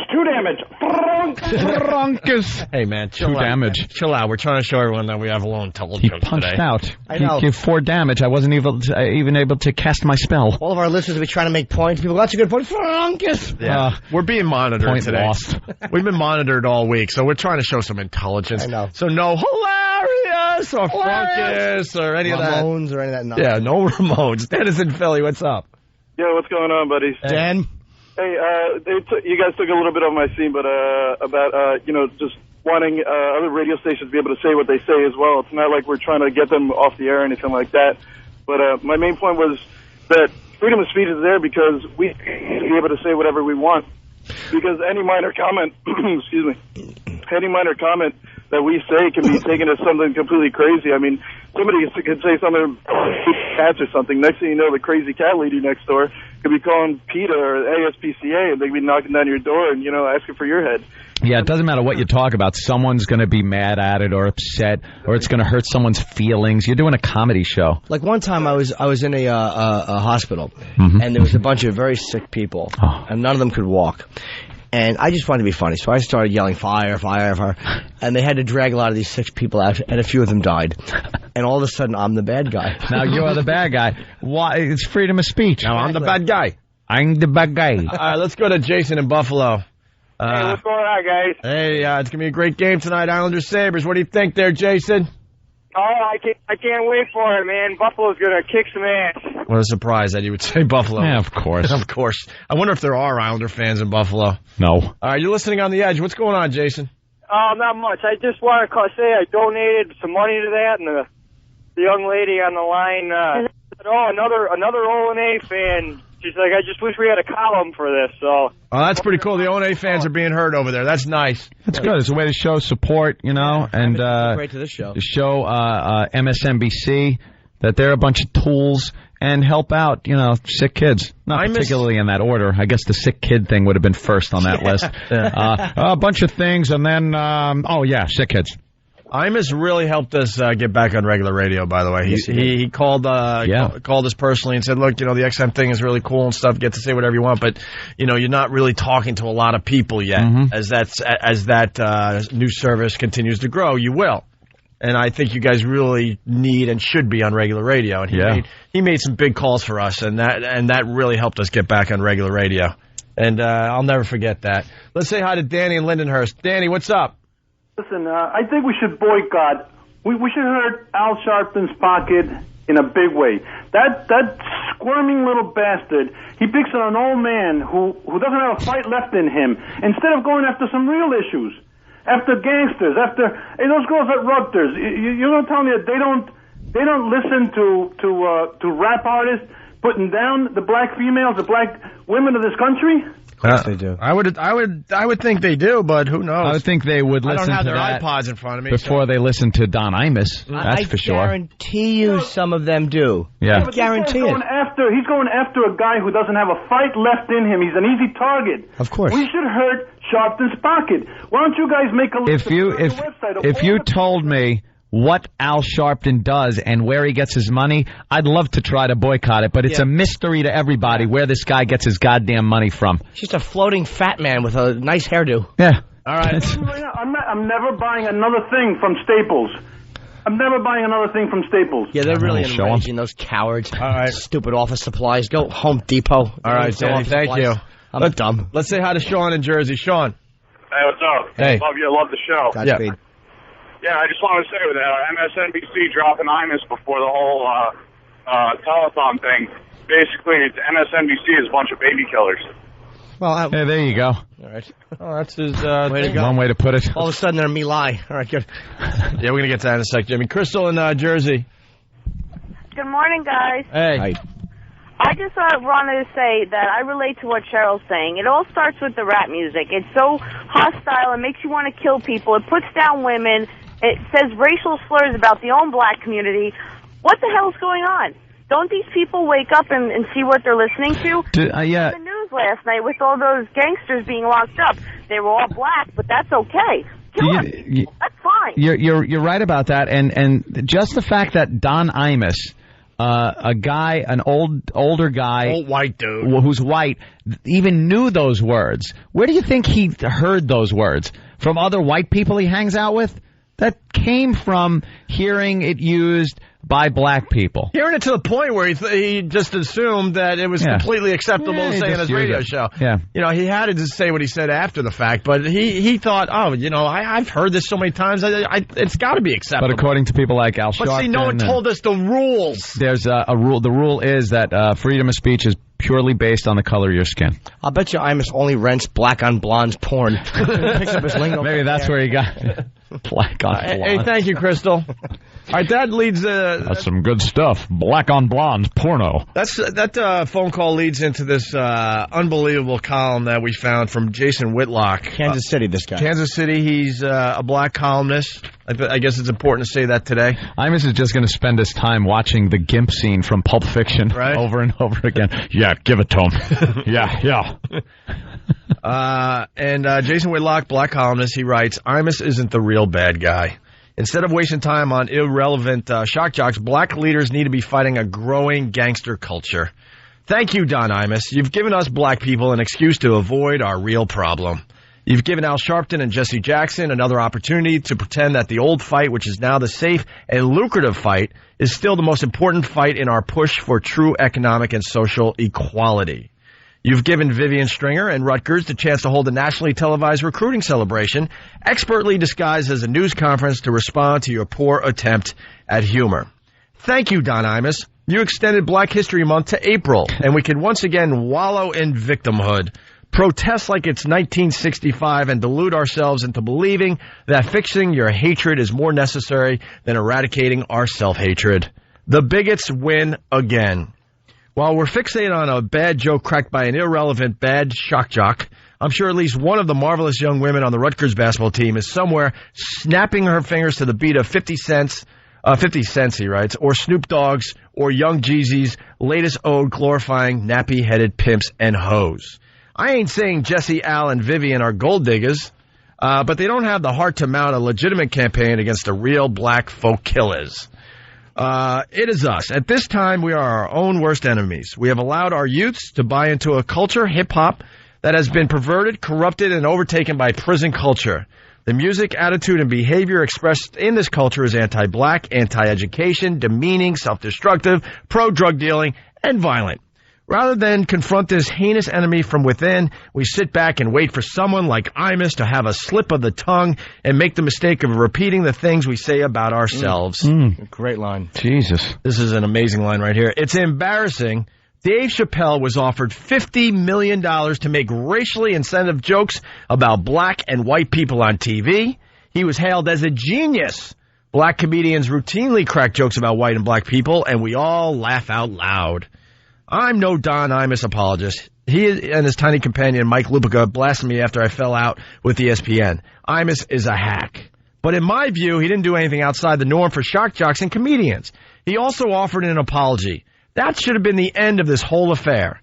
Instead, it's only the beginning. It's an opportunity for Stringer, Jackson, and Sharpton to step on victim platforms and elevate themselves and their agendas. And he has a money sign for the S in it. Yep. I watched the Rutgers news conference and was ashamed. Martin Luther King Jr. spoke for 8 minutes in 1963 at the March on Washington. At the time, black people could be lynched and denied fundamental rights with this little thought.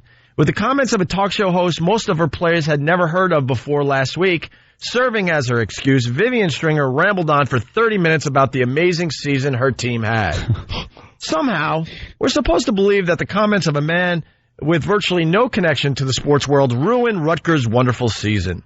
Had a broadcaster with credibility and a platform in the sports world utter the words Imus did, I could understand a level of outrage.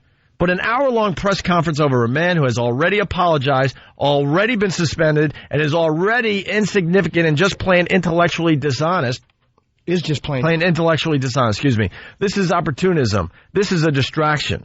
In the grand scheme, Don Imus is no threat to us in general and no threat to black women in particular. If his words are so powerful and so destructive and must be rebuked so forcefully, then what should we do about the idiot rappers on BET, MTV, and every black-owned radio station in the country who use words much more powerful and much more destructive?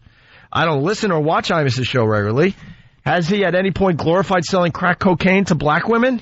Has he celebrated black men shooting each other randomly? Has he suggested in any way that it's cool to be a baby daddy rather than a husband and a parent? Does he tell his listeners that they're suckers for pursuing education and that they're selling out their race if they do? When Imus does any of that, call me and I'll get upset. Until then, he is what he is, a washed-up shock jock who is very easy to ignore when you're not looking to be made a victim. No, we all know where the real battleground is. We know that the gangster rappers and their followers in the athletic world have far bigger platforms to negatively define us than some old white man with a bad radio show. There's no money and lots of danger in that battle. So Jesse and Al are going to sit it out.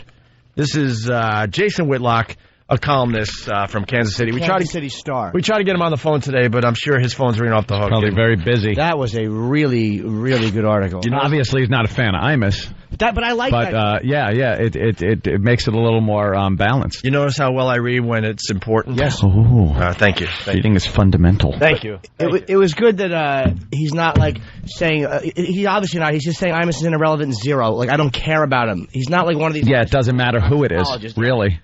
It's just, he makes great points, though, on the double standard and where the real problem lies and the fact that it's a distraction. Yeah. And until they address issues in their own community. All right. Love that Patrice word. was right, though. Patrice, you got to say, he's an awful friend and an awful person, but he made some damn good points. Yep.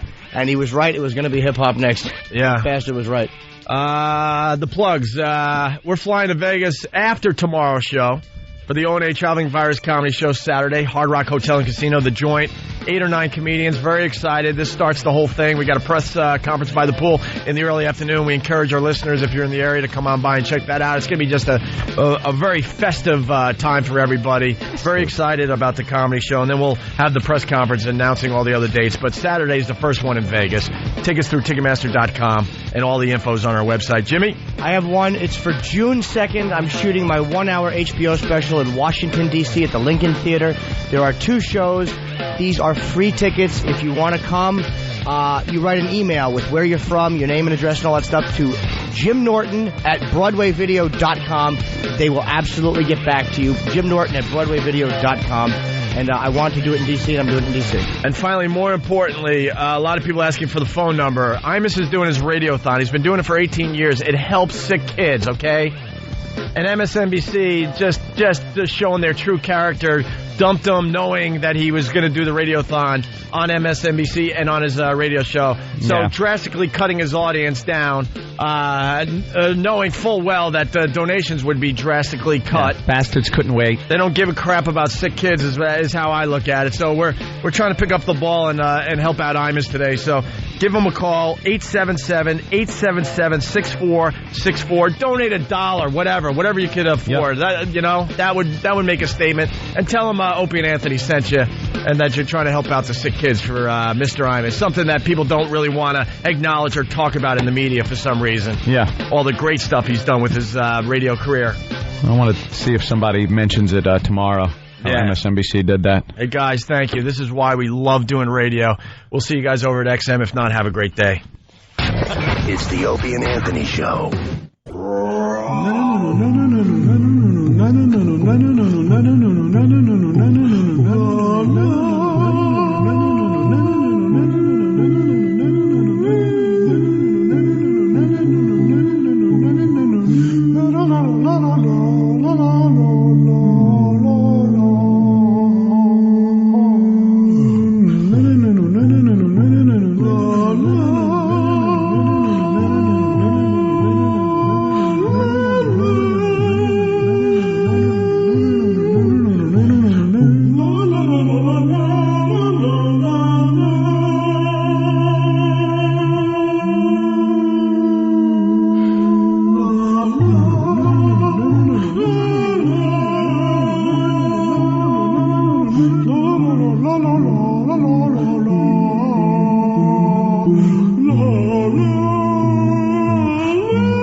Here we are at XM Satellite Radio. Here we are at fucking XM fucking Satellite fucking Radio.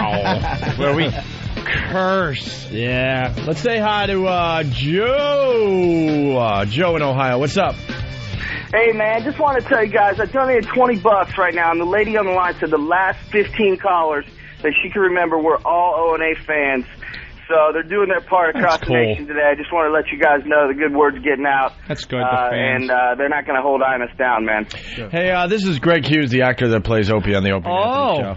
I just want to... what a privilege. I just want to say, and this is coming from Greg Hughes, that I'm really, really proud of our fans today. No jokes whatsoever. Yeah. We'll get back to the jokes in about 10 seconds, but... They are assholes, but they know when to come to the table. Yeah, Greg Hughes, the actor that plays Opie on the Opie and Anthony Show, thanks you very, very much today. Thanks, right. Joe. Hey, all right, Chief. Keep it rocking, buddy. All right. John in Colorado. John, what's up? Hey, fellas. Love ya. Love the show. Yeah. Hey, I made a donation there over to the Imus Fund deal, and the lady on the phone just said that she's really grateful for you guys and your show and everything, so just thought I'd pass the word on to you. Yeah, that's cool. It's on the pad data. I see it for myself now. There's the phone number. Don't have to give it out anymore. Imus Radiothon. That's for sick kids, just in case you're tuning in. And MSNBC felt like it wasn't really important to have him on the air today to help with his radiothon. So we're trying to pick up the slack. And maybe people can make a call to MSNBC's offices and say, why the fuck did you take this guy off when he's doing a children's cancer benefit? Like Ope said before, and he was right. It is a privately owned company. That's their right. They want to take him off, they can do that.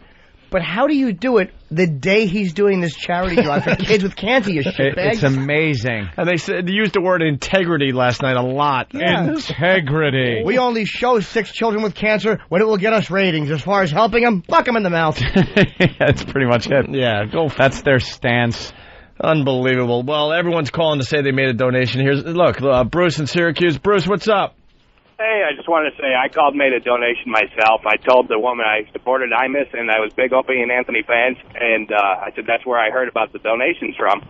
Right on, and man. she says, we've been really busy now just because of their fans. So you guys are really helping spread the word, and I think we should help, set a record for, donations. Well, he usually, I guess I was paying attention, he usually, raises $3 million in 2 days. Yeah. Wow. But, MSNBC really made that possible because they reach a lot more people than just his radio show. So, I don't know. If we're able to hit $3 million again this year, that would say a lot for our listeners and say a lot for people in general. Thank you, Bruce. Thank you, guys. Hey, let's go to Diana from California. Diana. Hey, Hey, guys. What's up? I want to know where that black girl is, the one who always calls in and harasses you guys. No, she's okay. She actually about black race. Where the fuck is she now? No, she's not bad. She's all right. She calls us for good reasons too. We like her. No, she called early on in this controversy. Who, me? I'm the girl that was shaving my pussy in the tub that day. We know who you are. Goodbye. It's not about you, douchebag. All right, we understand, pussy shaver. Godspeed. At least your pussy won't be you won't be a nappy pussied hoe. We're trying to explain to you, Diana, who's now gone. Yeah. What is her name? Jennifer? No, Angela or No. Young Missy. Black girl. Amy? Is it an Amy? Maybe. Whatever. She did call early on in this controversy, and she just completely thought, Oh, I know what it is. that the whole situation was out of control. Yeah, her name was... No? Was it? Or... That's insensitive. Or... No? Hey, we'll talk to MSNBC. Give me a phone number. We'll talk to the anchor that's on right now. Oh, God, let's call him. Look, they felt like they didn't want anything to do with Mr. Imus, but I swear we've had MSNBC on all day to monitor the situation, and they haven't talked about anything else. Yeah, just Imus. Let's call him. Did you hear Jesse Jackson on there last night? I got it. When he said... we got it. Yeah, we got the clip? Yeah, which one you want, Ant? Well, the whole thing was infuriating. All right, let's start from the beginning then. Let's see if we can understand him, first of all. This guy was... You could barely understand him years ago, but something's happened to him where he's really unintelligible. You just can't understand him. His mouth is doing something different than his face. Yeah. I don't know what kind of accent that is. And the Duke Amanda. girl's out Amanda's of the in paper. there. Huh? The Duke girl's out of the paper. I mean, she's in the paper, but no one's talking about the Duke accuser. They're all talking about Don Imus, not the black fucking chick that just ruined or almost ruined 3 lives and cost an entire lacrosse team a season. Not some that's a sports story. What about them? Yeah. What about that sports story? What about the fucking damage she did to them? By the way, phonies. By the way, if we have any pull with XM Satellite Radio, when Imus gets fired, I hope I just hope they bring him to XM. He would be welcome with open arms. That's right, in middays. Right. Not on this channel, though. We need our replay. Sorry, I-Man. Go to find another channel. We'll put you on Air America. We'll put you on the 40s channel. That was a great decade. Imus in the morning. I'm trying to think of some of the hip-hop channels, because that's the joke, but I don't... Oh, put him on a hip-hop channel? Oh, The Street, I think, is one. Yo, my niggas. Coming up, Snoop Dogg with his latest. Speaking of Snoop Dogg, and then we'll get into the Jesse. Jeff in PA has something. Jeff, go ahead. Yeah, guys, has Eric Logan or anybody at XM talked about what, if anything, they're going to do with Snoop Dogg because of what he specifically said about Imus? Nothing. Why would they? No. I mean, I don't like what he said, but why would they? Snoop Dogg should be able to say what he said about Imus, even though it's silly. Yeah. I think it's inconsistent, and he's a hypocrite, but he should be able to. Why would we're not trying to get anyone fired or thrown off. That's would be being hypocrites on our part. I just want to point out that there is a double standard going on. Yeah. That's all. And I just kind of want separate but equal facilities. Right. Separate but equal. All right. Thank you, sir. Okay, thanks, guys. You should be able to do your rap songs. You should be able to do your edgy material on a radio show. Of course. Jesse Jackson, Anthony, with Keith Olbermann. Jezzo. It's official, man. I hate Keith Olbermann. Yeah, he's a cunt. People have been saying things about him for a while. I'm like, I can't be bothered to really focus that much on his show. But last night I was watching like crazy, and this goody two-shoes who thinks he's a tool. Who thinks he has some kind of credibility now. He used to be on ESPN just doing sports scores. Well, here we go. But let's start, sir, with your overall reaction to MSNBC and NBC's decision. Well, it is a victory for public decency. The airwaves should not be conduits for racism. No clue. You said to try to understand what he's saying. It's a victory for decency. Airwaves should not be used as a conduit. A conduit for racism and indecency. Well, indecency, the FCC takes care of that. Yes, they do. So, thank you, Jesse Jackson. But people are already fucking up radio in the FCC with indecency. So you don't have to worry about that. Indecency, taken care of. If you say something that's considered indecent on the radio, the FCC steps in. So don't worry about that. Racism, sorry. You're kind of allowed to express that ideology on public airwaves. As long as you're not behaving that way, like in a way that's oppressing somebody or encouraging someone to be injured. You can't get on the air and a call to arms. You can't say, hey, here's a call to arms, I want to start the race war kind of thing, and tell people to go out and start murdering people. That is hatred, it's racism, it's, illegal. Like Hotel Rwanda. Yeah. Get the cockroaches. Yeah. Chop down the big tree. It is time to chop the big tree. It's not, we're not talking about that. We're talking about speech that people don't agree with, people find offensive to them personally, people are sensitive to. That's allowed. A conduit for racism.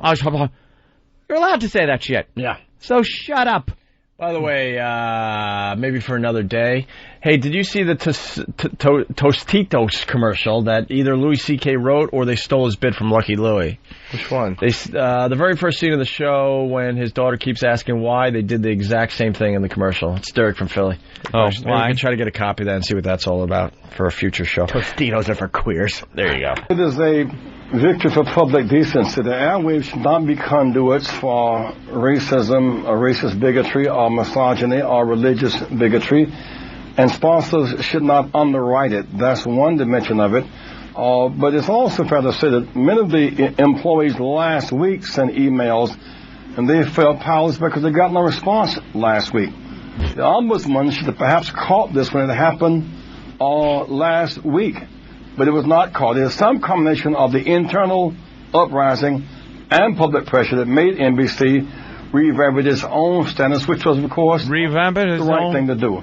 Honestly, I can't focus enough to listen to what he has to say. It's like, really hard to figure out what he's saying. It's every third word or so is unintelligible, but you could kind of figure it out. It's like a puzzle. It's like a Jesse Jackson puzzle game where you listen to a speech, try to figure out what he's saying, while you take out every third word. Is that why he didn't become bigger in the black community? Oh, bigger. Yes, it's why he didn't become bigger. Because Obama has a way about him when he speaks. Well, yeah. Yes, he just lies. You can hope you don't tie it into at least you can understand what he's saying. Yes, I'm cold. Jesse Jackson. Those freezing lips, right, Jimmy? Purple lips. Thin white man, purple lips. He really bugs me. Jesse Jackson, you cannot understand. Thank you. I don't know what that is. Is it a speech impediment? Or an accent? Or some kind of neurological problem? What the fuck is that? I think he has to swallow every third word. At one point, I think he said MSNBC, but I'm not sure. It's like he was trying to pronounce it as a word. Oh, these poor guys. You picked the wrong day to come here. We're more serious than funny today. Oh. What'd you say? What? Fucking miscreants. Oh, I thought you said mystery race. No. Mystery race. Oh, yeah. What nationality are you, sir? I'm half black and half Polish. Wow. Stop it, you're not. Give me a pen. How the hell did your parents hook up? Call the media. Yeah, we please. found one. Get in here. I've never heard of that before in my life. Goodness. My dad's black and my mom's Polish, Finnish, and Lithuanian. Oh, nice. He wanted the hot little blonde, and she wanted the guy with the big dick. Yep. There you go. Pretty much, yeah. Yeah. Nice. Black white people are very good looking. No, I'm not flirting with you. I'm just saying black and white people do a very... I always said supermodels. Yeah, they make supermodels. If you want a supermodel, you get a white woman together with a black guy, and forget about it. They spit out supermodels. With my luck, though, I'd have Nell Carter with big blotchy white spots. There's no... There's nothing better than when you get a black couple together, black and white couple together, and they have a kid that has like big blue eyes, permatan, and like blondish hair. It's like, how the hell did that happen? Hair like Sam, like they're blonde. beautiful. Yeah. Oh, and a body like Sam and a face like Sam. Absolutely. A dick like Sam. And rosy red cheeks like nice Prince ass, Harry. spankable ass like Sam. Yeah. Sam's ass is probably too thin. Candy head. E-Rock's got a spankable. E-Rock's ass on Sam's body would just be a hetero or homosexual person's fuck dream.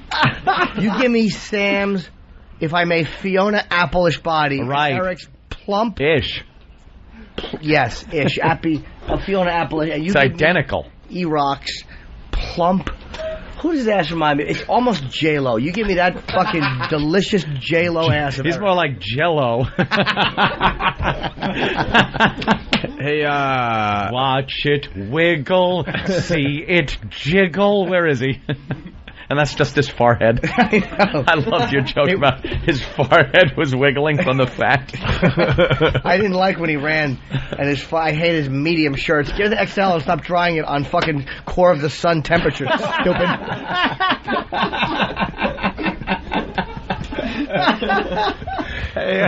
Piece of shit, buy an XL. Fucking tumble dry. Just as you say that, he's trying to pull his, like, sweatshirt. He's trying his best. He's a trying to mess. cover up. Hey, Jimmy, whose butt are you going to be touching today? We got to keep the streak alive. We got a fan? No, you got to volunteer. No, because his hand went up. Damn it. I don't He go for wants that. it. He's smart. I don't trust him. Come on, handsome. I'm delicious. Wow, he likes you. He has a frightening face. I have a Cro-Magnon forehead. You really do. And he looks like fucking Amon Gert, and he bugs me. Gert should be fucking firing at someone randomly for fucking up the tub scrubbing. Beat it. Go hit on the Jewish maid in the basement and then choke her. Do you know you'll tempt me? More Jesse Jackson. Thank you, guys. Enjoy a little more Jesse. Enjoy the show. Jackson believes this was a pattern of behavior.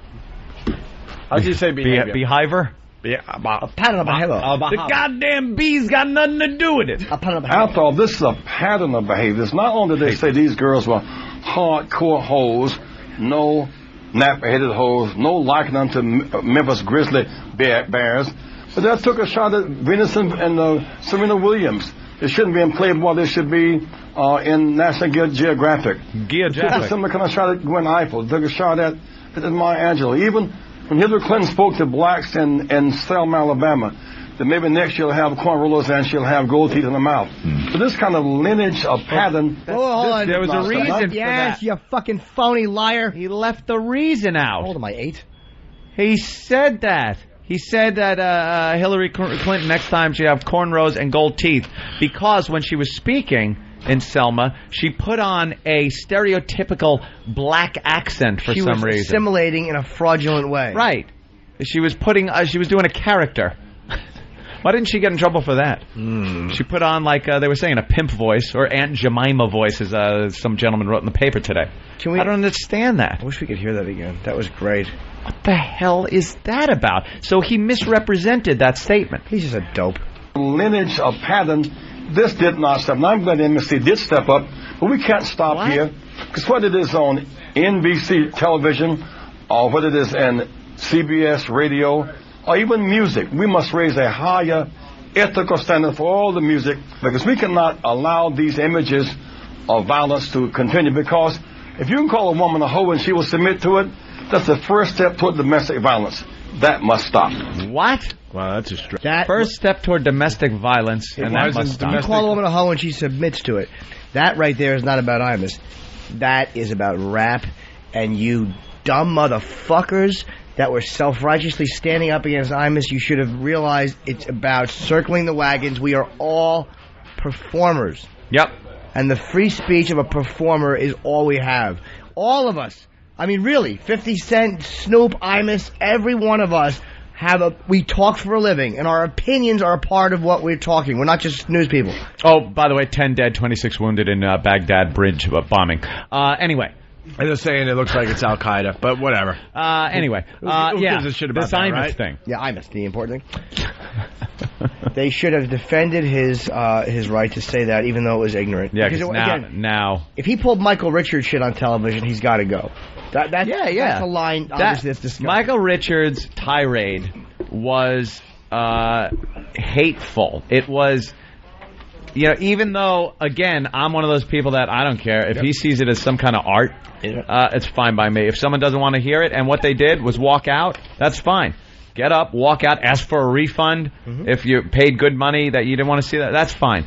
But, like, if Imus would have said it like that, with that tone, and that that reason that he said it, then there would have been a big problem. He should have been fired.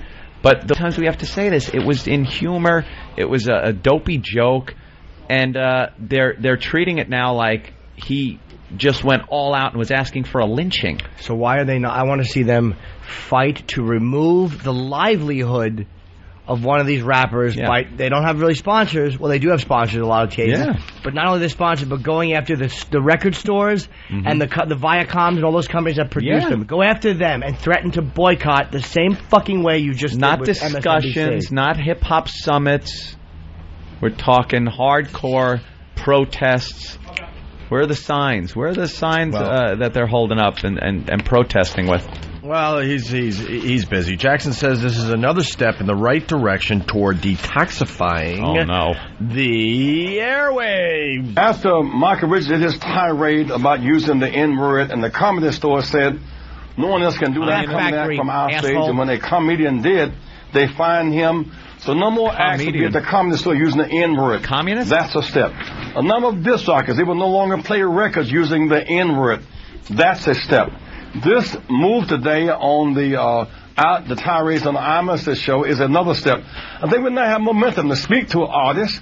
After all, Viacom, CBS owns BET, where much of this is transmitted. Time Warner owns HBO, where much of this is transmitted. So we cannot stop here as we seek to detoxify the airways. There must be an ethical standard that all of us have to have some high regard for. Did you notice what he just did there also? Mm-hmm. He said a Viacom owns BET, and AOL, Time Warner, owns HBO and stuff. So it's almost like he's saying, look, we got to go up the ladder till we hit the corporate level, the man. It's like BET can't be held responsible on their own. I can't go there and complain to the staff at BET. We got to go all the way up the ladder to these big corporations that are owned by old white guys. Well, yeah, but I also think he's saying that's how you... I'm not going to defend him, but I think that's a tremendous threat to BET, what he just said, those fucking dummies. Is that he said they own... What he's saying is we're going to go way over your heads and threaten the whole structure of that company because you're purveying this shit. That's what I think he was saying there. And I don't want to defend you. Seeing is believing. But that's what I think he was saying. He was going over the heads. That's how you go. You go to the top of the corporate chain and you hit them because they're the ones who fucking have to answer to the stockholders. Seeing is believing because it is not in their best interest or in the interest of their constituency to take away money and livelihood of black people. And HBO, by the way, why would you go after HBO? They're a pay service. Yeah. They're a fucking pay service. And what type of stuff is done on HBO? And what does that mean? Like, you don't air Pulp Fiction because of the scene from where Quentin Tarantino is there with Jules and Vince, and they got to get rid of the Marvin was shot in the face. You take that whole scene out. That's a white guy saying, did you see a sign that said "Dead Nigger Storage"? How about Roots? Do you show it in Roots? Do you show it in Roots? Do you show it... Like, where's the line? What do you do? It's an entertainment show. It's not a documentary as far as Pulp Fiction goes. So where's the line? How come then a white guy is able to play a character where he's able to use that language against a black guy? It just doesn't make sense. It's based in fucking fraudulent grandstanding and an opinion. Oberman is a douche. He mentions he was one of the employees who recommended Imus gets fired. Good, you rat. What a douche. You fucking rat. Hopefully they come for you next rats. For some dumb thing you do. It's really gotten like this, and I'm not going to blow it out of proportion, so don't take me literally. But there is this air of a Nazi Germany type thing going on where you got to watch out what you say and who hears it, and then you got to say something to bolster the good that was done. Like Oberman gets on and he starts saying, I was there saying that, he should be fired. He had a crow about that to show his bosses, look, I'm with the cause. I'm behind you. Out of fear. These people are doing this out of fear.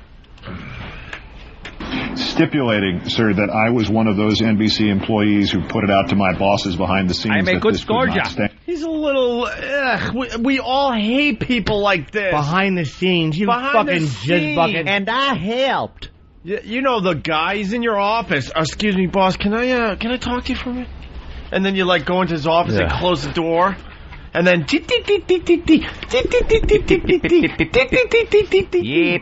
and then you have to say, "This is off the record, right?" Yeah. I want to make sure this is off the record, but this is what I think. Oberman is a cunt and a hall monitor. He's a fucking hall monitor. Safety patrol, And a now hall monitor. and now You he's- got your little white sash on with the badge on it. Now he's Bitch. bragging about it, and he has every right to say this stuff to his boss. I'll say that again, but why not say it in the open? Yep. Not after the fact, like, see, I just want to let you know I went to my boss. Well, you had a forum, a TV show every night, but you didn't have the balls to say it then, now, did you? How about saying it then? Right. I regard for. What happened? What? Something happened there. He babbled something. Hold on. Stipulating, sir, that I was one of those NBC employees who put it out to my bosses behind the scenes that this could not stand, that this change involving Don Imus had to be made. I can say that now. I respected my employers and did not say it until they reached this conclusion, which I applaud sincerely. Let me ask you again about the other people. Is someone like Rush Limbaugh, how have they kept their time slots? Will there be an increased effort to either get them to contain themselves within the rounds of decency? Are they on the ropes? Are they on probation because of this? There must be a renewed sensitivity. You fucking liberal cunt. You have to mention Rush Limbaugh, and that's the problem with black people and not fucking violent rap? Yeah. What a faggot this guy is. Well, they brought up because Rush had called Obama a Half-African-American. Yeah, I know. Half-African. Good. He called him that, and then he brought up a couple of things, and then they actually brought up Neil Bortz. What did Neil Bortz say? I started laughing last night when I said, and then disc jockey Neil Bortz. I couldn't get past his name to even see what he said. He said something outrageous. Yeah, it was something. It was. Oh yeah, he had the worst one. I know. He said that some woman, I don't know who she was, looked funny. like a, and then it was really nasty. A ghetto slut. I don't remember. Yeah, was it more than just a ghetto slut though? Yeah, he said some woman. I think it was within this interview. Maybe yeah, we it was can find in there. We got the tape in the back office. Neil Bortz.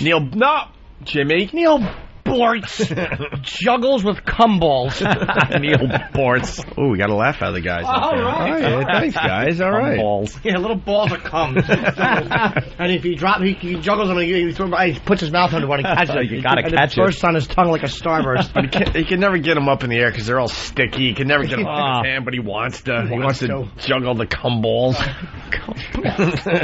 Here's Bortz. On probation because of this? There must be a renewed sensitivity and a broader public outcry. After all, this attack, was not for blacks only. This was about women. And that's why I'm glad Kim Gannon now stood up, because it's about misogynism. It's about that. Misogynistism. It's about race. And it's about, in the case of Keith Ellison, it's about religion. And so those who are entrusted with the airwaves and those who are sponsors have some responsibility for what they're financing, what they allow to be conveyed across the airwaves. Wow. Misogynism. That's good, because misogyny would be, I guess, incorrect in English. Misogynistism. Dumbbell. Wow. It is work to listen to that man. Oh, it really is. He's an ass and a half. You got to get a lot of sleep before you listen to him, which I did not get last night. So no? I'm just kind of like trying to focus. Jackie. Neil Bortz enjoys the taste of another man's asshole. Wait, you don't know that? Yes, I do. I've read it once online. Well, it's got to be true then, right? What do you got, Dan? Neil Bort's quote was, he said, Representative McKinney. Right. The one that changed her hair. Yeah. Got in trouble. He couldn't get through security. Looks like a ghetto slut was his quote. Yes. Yes, was his. Oh, look at Fan saving his own job. Nice, because you get scared now to say something, even though it's not an FCC violation. Look at the fear that is just lingering on top of broadcasting these days. It's ridiculous. Yeah, absolutely. All right, here's the final thing from Jackson last night. MSNBC is all day, all night, all white. Because it's like Nazi Germany without all the fun. Imus is on MSNBC 1,040 hours a week. Where are the black show hosts on MSNBC? I mean, that you look at yourself and up. Is he on the air 1,040 hours a week? Yeah, that's pretty accurate. Wait, what? How many hours are in a week? I hope you got the last thing that Oberman said after this. Where the fuck was that? Wow. Kenny. Oh. 168.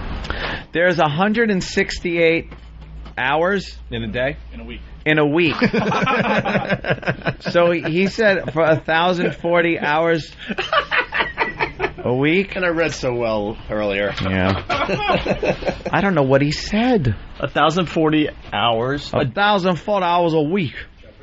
All right. I mean, that you look at yourself and others from 3 o'clock at night to midnight. Not a single black show host or Latino. All day, all night, all white. Let's desegregate the media. Let's diversify the airwaves. Let the American people... Like on black entertainment television? Oh, my God. Thank you, Jimmy. Now he's bitching that MSNBC doesn't have enough black people as hosts. Because they're... the fuck? Basically, what he's saying is MSNBC much more important than BET. Yeah. That's what he basically is saying. Do you know there's, BET, there's but Black you don't Stars? see Whitey like bitching saying where are the white shows on BET. Well, they're on every other channel. All day, all night, all white. All white. Well, sounds like that sounds like a great ad for a vacation spot. that should be the fucking on the sign outside your hotel. Vacation spot. How about a neighborhood? Wow. The sign in your gated community. That's I'm a little offended by that. Making little rhymes. Yeah, exactly. All day, all night, all white. He needed a... Is there a problem with that? What's the problem with that? Why do you have to make a little rhyme about all day, all night, all white? What's the fucking problem? How about too many black people on BET? Why don't you open up BET to more white shows? Stop it. Stop it. Stop it. Let's diversify the airwaves. Let the American people see the true breadth and depth of the American public. I think if you have a credible black person on that show, that conversation may never have taken place in the first place. Fishing? So I said, now we're going to meet with the NBC officials tomorrow and CBS about what? About employment, vertically and horizontally, about show hosts, about writers and producers. Look at this. The whole range of let's desegregate the media because the airwaves belong to the public and let's be fair to that public. I take your point, and for the record, I'd like to point out that our guest host when I am away is Allison Stewart, who is African American. Great. The Reverend Jesse Jackson. Great, thanks for your time tonight. Thank you. Keith Oberman, Mr. Goody Two-Shoes. I know a black person. What a fucking desperate need for the approval of a black guy. Yeah. That is such fucking terror of black people. You don't look at black people as your friends or people you hang out with. You have to let them know that you're one of the okay ones. I want to justify myself here with you. This is. Did you hear that though? The MSNBC fires Imus over this. So now Jesse's going, hey, we're going to meet with NBC and CBS tomorrow. Oh, why? Well, now that we got this, we want black people on your channel. We want writers, producers, directors, staff. We want. So now NBC's sitting there. They fucking buckled under. They did what they were asked to do by a couple of black leaders, not an outraged public, believe me. And now, instead of going, thank you, we'll be on our way, it's like, no, we're coming back tomorrow because now we found a new problem. Yeah. We want you to hire more black people as personalities on your shows, writers, directors, everything. It doesn't fucking end. Don't you people understand? No, it doesn't end. We're in the minority. Keep giving, and keep letting people's rights being taken away. And I don't just mean by black people, by anything, by any element, religious groups, anything. You they will keep coming fucking back. How fucking Oberman embarrassed himself. Yeah. What kind of journalism is that? You're a innocent. fucking journalist? I know a black guy. I saw one once. Just for the record. What a fucking... You're a journalist? You can picture Cronkite saying that? Just for the record. I'll drink out of either fountain. Did you hear what he did in that? He went to his boss behind closed doors to make sure Imus gets fired, and then he had to admit to a black guy that he has a black friend. Yeah. A black she co-hosts replacement. She hosts my show, and I'm gone when I'm on vacation in an all-white exclusive vacation land. All right, here we go. Here's the montage of all the other talk shows and what they've said wrong. Keith Olbermann had to be the tattletale on this and say this to Jesse Jackson last night. Guys, by the way, dick jokes on the way. Don't worry. All right. All right. Jesus. Don Imus was not alone among those who have made remarks like this. Let me go through a few names and then ask you a question in terms of momentum, in terms of fairness. Comments by people like Rush Limbaugh, who calls Senator Barack Obama and actress Halle Berry, quote, African Americans. Michael Savage, who asked whether the Voting Rights Acts intended to counteract racial discrimination at the ballot box was trying to, quote, put a Chad in every crack house. There's Neil Bortz, the other radio talker, who said the black Congresswoman Cynthia McKinney looked, quote, like a ghetto slut. Glenn Beck from CNN and ABC, who referred to the largely African-American survivors of Hurricane Katrina in New Orleans as, quote, scumbags, and who, when he interviewed the black Muslim Congressman Keith Ellison from Minnesota, said he felt like saying to him, sir, prove to me that you are not working with our enemies. Can I ask you, I wonder why didn't disgusting, groveling Olbermann mention anybody in hip-hop or mention any black people? He doesn't have the balls. Why didn't what a groveling, terrified of black people fucking white guy that is. And that does not show 1 ounce of respect for black people. That is not the type of guy that hangs out with black guys and sits around and bullshits with them. That is not. He's the fucking cornball white guy in the office who wants the fucking black guys who are under him to respect him and think he's cool. You fucking jizz bucket. Yep. There you go. Hey, we got to take a break, but I just got a communique from Imus's camp. Pretty close to Imus's camp these days. It's from Mark Chernoff, who obviously used to be the program director for FM. Yeah, he left that job as our program director because he really was uncomfortable with our show and maybe getting in trouble. He didn't want the controversy. Yeah, I swear to God, he's one of those PDs that really doesn't like controversy. So he left and went over to the Imus in the Morning show. Well, he was doing both shows, and then he realized, I'm too old and been around too long. I don't really want to be involved with like Opie and Anthony. So I'll just stick with Imus. He wished us well. He had nothing bad to say about us. He just thought, as far as his career goes, it would be better off if he just did Imus's show. Yeah. And now look, right? Wait, what did the email say? Imus has been dragged out screaming the N-word. Imagine. He writes, you guys are unbelievable. And, of course, we're talking to our fans as well right now. Yeah, it's the fans. You guys are unbelievable. You've more than helped blow out the phones and website, and it's only the first day. Imus has been thanking you all morning, Opie. He's calling you his son. That's cool. I don't want to be known as Imus' son anymore, though. Not the son of a racist. No, yeah, right? Who wants to be the son of a racist? It was all fun and games, but... I want to invite you to the ranch for our cross burning. No, it's all right. And what question did you... Be very proud if you light the cross, Opie, this evening.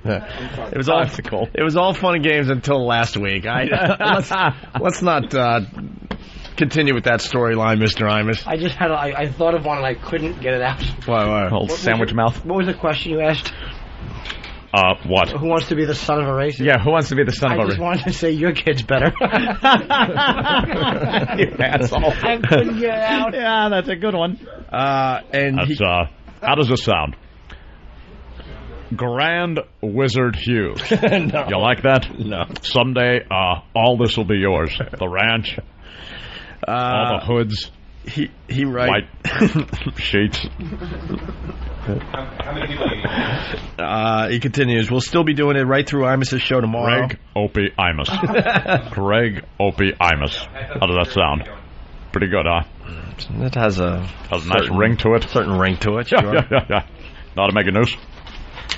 He continues, we'll still be doing it right through Imus' show tomorrow, and I predict Imus' last show Oh, God, don't predict. You already predicted that he'd be gone from MSNBC. I think CBS has no choice after fucking NBC and MSNBC doing what they had to do. So come on, CBS. Hang in there, man. We'll still be doing it right through Imus' show tomorrow, so any help tomorrow is more than appreciated. You guys are terrific, and we owe you a big debt of gratitude.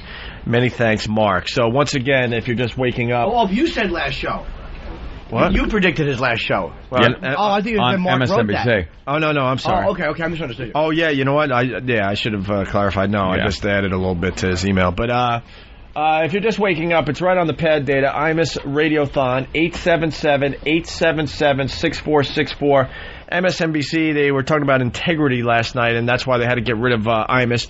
And that was just a mere hours before he was starting his radiothon for sick kids. Yeah, I mean, if you had any fucking sense or morality, or this phony morality you have, if you had any real morality, it's their prerogative to fire or hire whoever the fuck they want. That's just the way it is. So if they really had this internal pressure to get rid of Imus, his suspension was slated for Monday.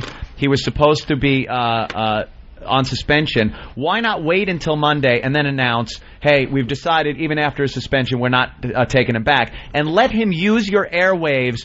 Not for this hatred and hate speech that apparently he's up to, but raising money for great charities, something he's done for many years, and let him use your airwaves for that bit of good as a last gesture on your channel. So the last thing that Imus could have done on MSNBC was raise money for sick kids and dying children, and instead, hours beforehand, you fire him, and let less people contribute money. And MSNBC knows his character; they know what he's all about. Of course, he would have done the right thing. He wouldn't have done anything too crazy. Of course not. He would have raised money for sick kids. That's what he would have done. Worried about shit, and they could have waited till 10 o'clock Friday morning. And if it was all about separating themselves from Imus, then why do they spend the whole time that he would have been live on MSNBC talking about how they fired him? Yeah, that time could have been used raising money. Why don't you separate? But you couldn't separate now, could you? Because it was all about the ratings. You know, everyone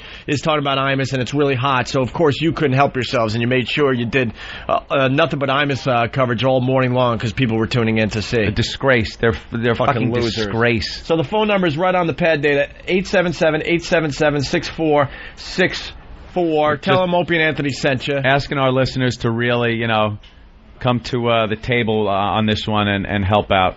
Be great. Oh, wait. As we go to break here, this was just moments ago. Just moments ago. I want to once again thank Opie and Anthony because, they get it. They always have got it. Absolutely. They should have never been fired when they did get fired. Nope. And a lot of people understand that. And but they're back, and I'm happy they are. And they've been very supportive about all this morning. And I love Opie to death. And they've been very supportive of me. And they know I appreciate it. We all do. God, that's cool. Older white DJs love me. What's that about? They're homosexual. Don't call Imus a homosexual. He's a homosexual. He has a shaggy do, and he likes Ope's young, firm body. I don't blame Imus. Don and I are in cahoots on that one. Oh, Jesus. You can't call Imus a homosexual. He's a married man to a beautiful lady. A very beautiful beard. He is not a beard. He's not even just a homosexual. He's in waiting. He's a homosexual in waiting for young Greg. That old queen. All right, thanks. Bye. One of the bosses from way upstairs saying he's never been more proud of us. Oh, wow. And in this Jimmy, building? Huh? No. Yes. Yeah. That was one of the flying brothers saying you guys are unbelievable for what you're doing and stepping up like you're doing today. See, we don't like to be predictable on this show. It's not a great cause, and it's showing that MSNBC are being idiots as far as the situation goes, and it's showing that our listeners really know how to come to the table when it's needed. to support a good cause. Yeah, and Imus. We're in this for the long haul. I mean, it's we said it a while ago. It's a lifestyle. This show. It's not just a goofy radio show. Yeah, we try to have fun and do dick jokes and all that, but we also hang with everybody. We get together a lot, and we also could get together for a real cause every once in a while too. Yeah, we could beat up other DJs when that's important. But right now, this is really important. So, what did he say in the beginning of the clip? I couldn't really understand that we were supporting. We never should have got thrown off the radio to begin with. Oh, he said that? Yeah. They never should have got fired when they I did just want to hear the first part again. Well, I once again thank Opie and Anthony because, they get it. They always have got it. Absolutely. They should have never been fired when they did get fired. Okay. Yeah. And a lot of people understand that. And but they're back, and I'm happy they are. And That's cool. Very cool. See, I like that guy. I think he said that we get it. We understand this whole thing. Yeah, we certainly do. It happened to us twice. It's just, having been in that situation a couple of times now, we understand what that's like to go through, and especially when it's a situation where the media takes a hold of something and really runs with it, and you end up screwed. And it's that doubt, that not knowing about your own future. It gives you such a horrid feeling inside. And just to know that that's what he's going through right now is really like, ugh. Ugh. And believe me, it's not the goddamn Rutgers team. For all this stuff they're saying that the poor girls, they're going through everything. They're not. It's like the guy that wrote the article there that we just read. They're probably snapping their fingers to Snoop music where they're talking about hoes and stuff. Right. I don't think they were hurt by this until people told them they were supposed to be hurt by this. And also Imus is still going to meet with them. Yeah, God bless him, because I would be like, I know, a little fed up at that point, but I would be like, whatever now. And shit, what was the other thought? That may help him on radio. Like, not that he's doing it for that reason, but that may keep him on radio. Is the meeting with them, and I think he would meet with them anyway. He seems pretty sincere. He would.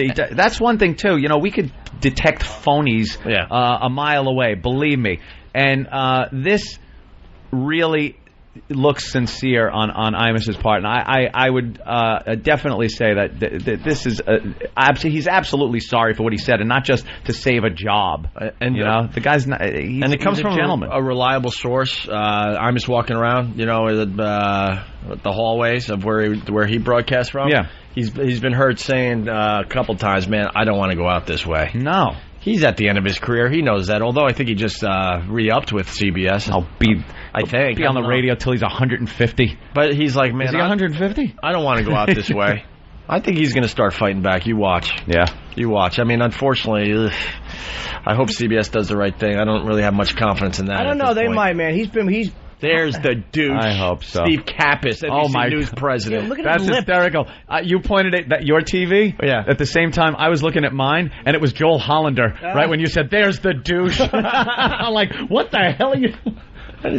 Someone related to him just called us live on the show, and he even said, "I don't care that you're in the middle of a broadcast. I need to say this right now. I've never been more proud of you guys." I wish I could have put that on the air. That's cool. All right. Steve Kappas has juicy, dick-sucking lips. I am not a homosexual, nor am I inclined to homosexuality. Right. But Steve Kappas has a mouth like a 10-year-old's pussy. I don't know if I can say that on terrestrial radio. No, you can't. Hey, what happened to the pad data? Did we go off the air or so? What happened? We need that phone number up there. Yeah, keep the number up there. I can't hear you. All right, we'll figure that out. But even if you have $1, it just shows a lot. Give them a call, 877-877-6464. Danny can't spell a phone number. Oh, there it is. EIGH. Imus Radiothon. It's helping sick kids for the next 2 days. This was scheduled, and that's one reason why CBS, they understand the overall picture. They're like, well, it would be smart to suspend the guy immediately, but they knew this radiothon was happening. That was the reason they kept him on the air. And he's been doing it for 18 years. He's doing it for maybe I don't know. Does he go off the air now? Or soon? I'm sure they'll keep taking donations, though. Yeah, they absolutely. do it 24 hours. I think Benigno, who I love, after Imus. Yeah, they'll keep going with this. So keep the phones ringing and tell them you're calling from the Opie and Anthony show. It also shows that we do some good stuff with this show. You said doo-doo. Well, yeah. But the media likes to portray us as just a bunch of douches that do dick jokes. No. I just did a doo-doo joke. Did you say doo-doo? Yeah. You're offending German Americans. Ja. Leichen. All right. That's good, yeah. You know what? Maybe we'll do something different next. Whoa. Maybe. You're shaking your paper. What's on it? What have you got? Well, we go to break with this. That Newsday article's pretty good, too. Jessica from Jersey. Hey, guys, love you. My brother's over in Iraq fighting a war that this administration bills as a fight for our freedom, which should include freedom of speech. And this is how we thank him? Bullshit. It makes me sick. Thanks for all you're doing on this one. Jessica from Jersey. All right. We'll be back. Welcome to the Opie and Anthony. Ooh, it's in my shoes. Ramon, clean this up.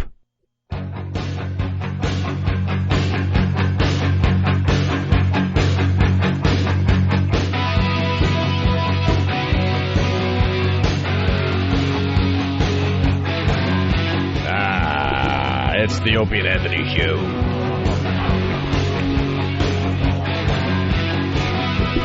I guess we made the Time magazine article that's coming out. Which one does it say that I called a goer? Remember that? Imus is on the cover. I don't know when it hits newsstands, and we got an advance copy. And basically they say that if you and I or Man Douche had made the nappy-headed comment, it wouldn't have been a blip because future presidents do not do cable news interviews with Opie and Anthony and Man Douche. Man Douche. Anyway, the New York radio message board, the mecca of all radio message boards, has a little thread going on it about Opie and Anthony devote their show to defend Imus. And then somebody posts, in the interest of full disclosure, it should be noted that O&A fully credited Imus for helping them get employed again at CBS Radio. No, not so they fully. do owe him. It wasn't a fully. It wasn't like Imus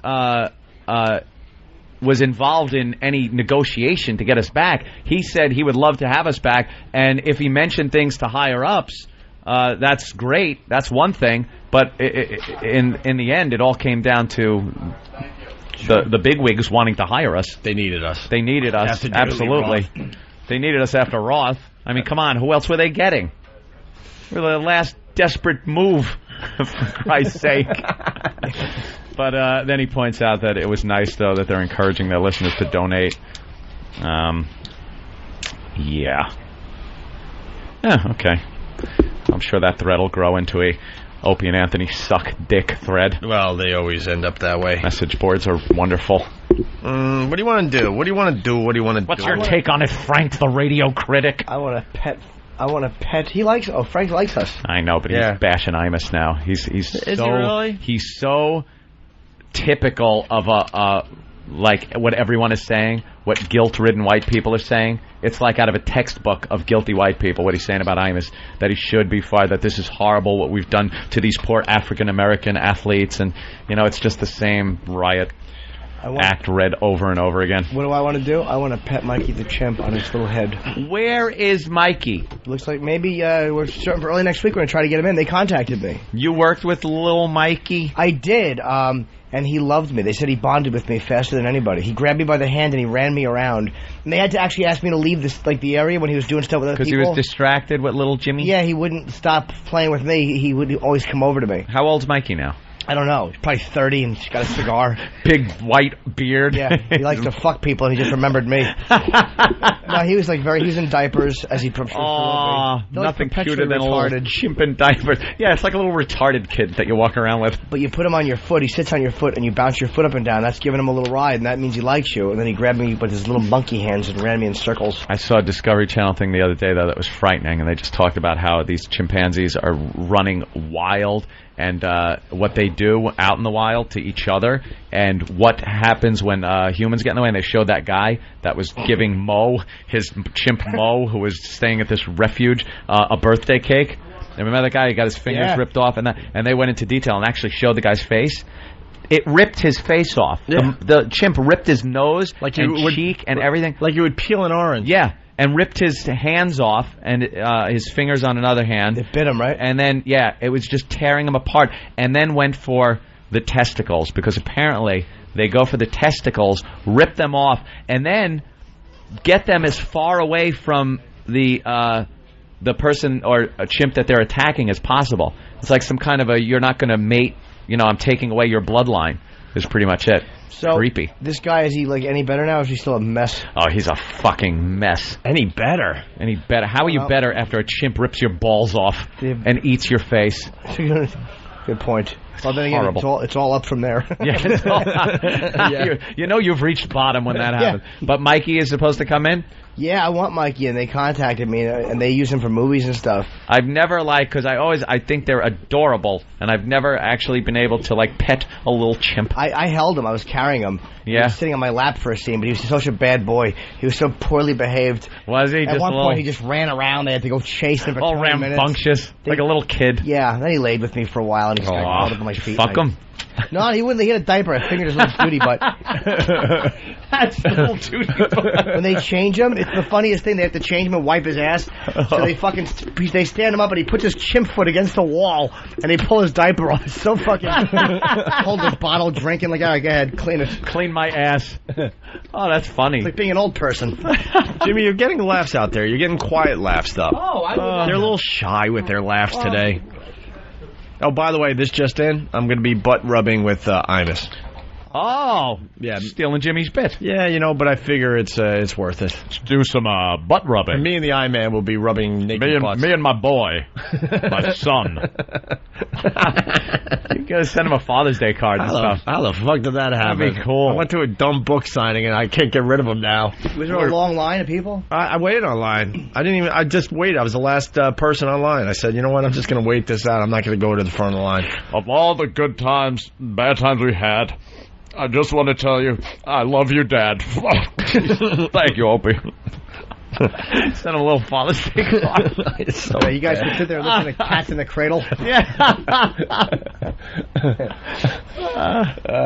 right. Hey, the boy was just like me. Right. Racist. Teasing like Imus. I want Mikey the chimp to shit in his stupid cowboy hat. No. That's my goal, for Mikey to take a watery... I ate food that's not made from primate body shit into Imus's cowboy hat. No. We got some shy guys out there. They're laughing, but very, very quietly. Yeah. See, they're now waving. Who's the guy with the glasses? Where do I know you from? He's been around. I'm the Improv in the West Palm Beach show. Oh, cool. Okay, I know you. Wait, we met you down in West Palm, too? Yeah, I was the dullard. What? I was the dullard. That's right. He came into the studio. He was the dullard. Oh, yeah. Not dullard. Yes, we thought that he was... Oh, I thought that was so important that he needs a mic. Are you crazy? He said he's the dullard. Exactly. Oh, wait, I'm not allowed to make fun of E-Rock. E-Rock, that was a good move. You're on top of things No, today. E-Rock thought that the guy was carrying first baseman's mitts, and then he realized that they were just the ears. Jesus, sir. Oh, yeah. Those are massive. That's all right. I can't be... Clark Gable had big ears. I'm not allowed to be mean to E-Rock until next Tuesday. Why? I said I'd be nice if he rubbed your butt, Jimmy. Oh, I didn't. You don't have to, though. I have to. I got to keep my word. Geek Squad perv tries to record customer showering. Huh? Yeah. Trying to get slowly back into the Geek Squad. Those little Volkswagen driving will help you hook up your computer, guys. I get messages from those scumbags all the time. Do ya? Yeah, I should keep my shower on. Instead of fixing a broken computer, today a technician is accused of taping a young woman taking a shower in her own home. The suspect is under arrest, but the family is suing his employer, Best Buy. KCAL 9's Mark Coogan live right now in the Miracle Mile with more on this for us. Mark? David D., this family today filed an invasion of privacy lawsuit against the electronics chain Best Buy and also the Geek Squad, the organization that fixes computers, on grounds that a technician from the Geek Squad allegedly came over to fix a computer but instead secretly recorded a 22-year-old woman taking a shower. According to the lawsuit and the attorney, Gloria Allred, representing the family called on the Geek Squad to come over and fix 2 computers last March, but instead, the technician got into the bathroom and planted his cell phone in there, which takes video recordings, and pressed the record button. He's probably going to get in trouble at work.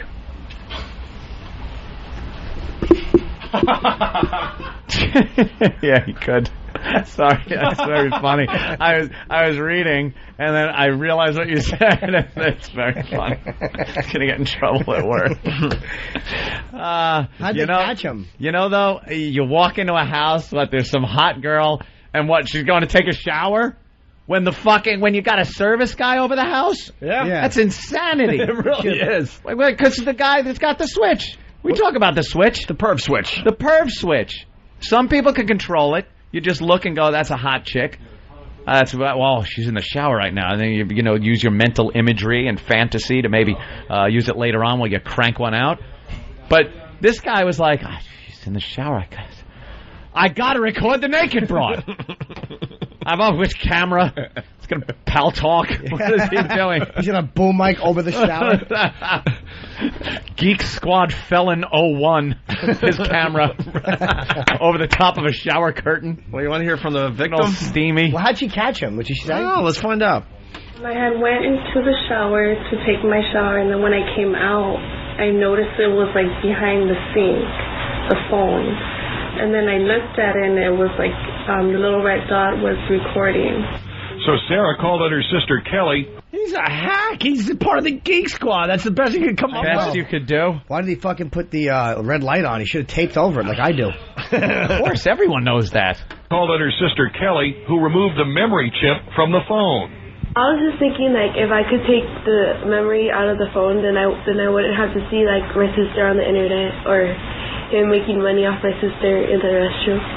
Together, the sisters took the memory chip to a phone store. When we got to the Verizon store, we let them know we wanted to see what was on the chip, so they gave us another phone, and then he got to wherever the file was at, and then he just let me view the files by myself. I'll need this chip for a while. I was embarrassed. I didn't even want to look at it anymore. Just whatever I did see, I didn't want to see the rest. Now, by this time, the mother of these resourceful sisters had called the police, and the mother stalled the technician at the house until police came and arrested the man. He's due in court in Pomona next month. What was he doing while they were off at the Verizon store? Yeah. He's not wondering, where's my phone? These two are going to the store. Where's my memory chip? Where's my memory chip, my phone? The mother stalled her. Yeah. I'm going to take a bath. Yeah. Okay, where's my camera? I have to shit. He's trying to install a toilet cam. Over a bucket and make it look like a toilet. Hey, it's been brought to our attention by a bunch of listeners on Instant Feedback that we're on Drudge Report. Oh, yeah? Update 821. They've been just following the Imus show all day today on Drudge. Yeah. And Update 821, there's a quote from Imus. Yeah, he's kind of... I think he's fighting back a bit. Like that. Well, yeah. The headline is, when is Reverend Al going to apologize to the Duke Lacrosse players? Yeah, well. But 8:21 a.m. I want to thank Opie and Anthony. I love them and I love what they do. I know they offend people perhaps more than I do. They're good, loyal guys. Even Howard Stern hasn't been horrible. Although if you read this Stern show summary, it seems like Stern still has his claws out against his longtime nemesis. So there you go. Whining about him, yeah. He should have said that to Sharpton. I wish Imus would have said that to Sharpton. Why are you going to... Oh, because the Duke Lacrosse players hadn't been... It just hit. Okay, yeah. It hit the next day, Jimmy, unfortunately. I know. That would have... Reverend Al would have canceled that exchange. Guaranteed. Despite the controversy, Imus says contributions for the Tomorrow's Children Fund and the Imus Ranch are way, way up compared to this time in the show last year, which is significant because the money's more important this year than ever. He added, these bastards went after me, they got me, but they didn't catch me asleep. Sounds like he's getting a little pissed. Oh, he should be furious. Look at, he's getting pissed. That's all right. Good. I hope they break all the records. Yeah, the phone number's up on our pad data. 877-877-6464. He's raising money for sick kids today and tomorrow, and I'm thinking tomorrow might be his last show for a while. I don't know if CBS will do it. I'm hoping not. I hope I know. All right, let's say hi to Vince. He's black. He's from Mississippi. He's on the Opie and Anthony show. Vince, what's up? Hey, how you doing, Opie? Hello. Hey, I've been listening to you guys for about 2 years. I agree with a lot of things you're saying, but it sounds like the black races, black people are being blamed. The black people don't really have the power. You know what I mean? No, that was a while. You know something? I know what you're saying because I've heard this argument before, and this is why a lot of black leaders and reverends and whatnot will say that blacks are incapable of being racist because they don't have the power base to be racist. And that's an excuse they use sometimes as to why they can't be called out on certain things. But the fact of the matter is that might have washed years ago. The black people in this day and age, in this country, have a lot more power than they're letting on to. They know it. White people know it. But for some reason, no one really wants to say it. But through example, you see that black people in 2007, and in the past couple of years, as a matter of fact, have more power than they've ever had before in such a short period of time. Vince, are you saying that because white people technically run NBC and MSNBC and stuff?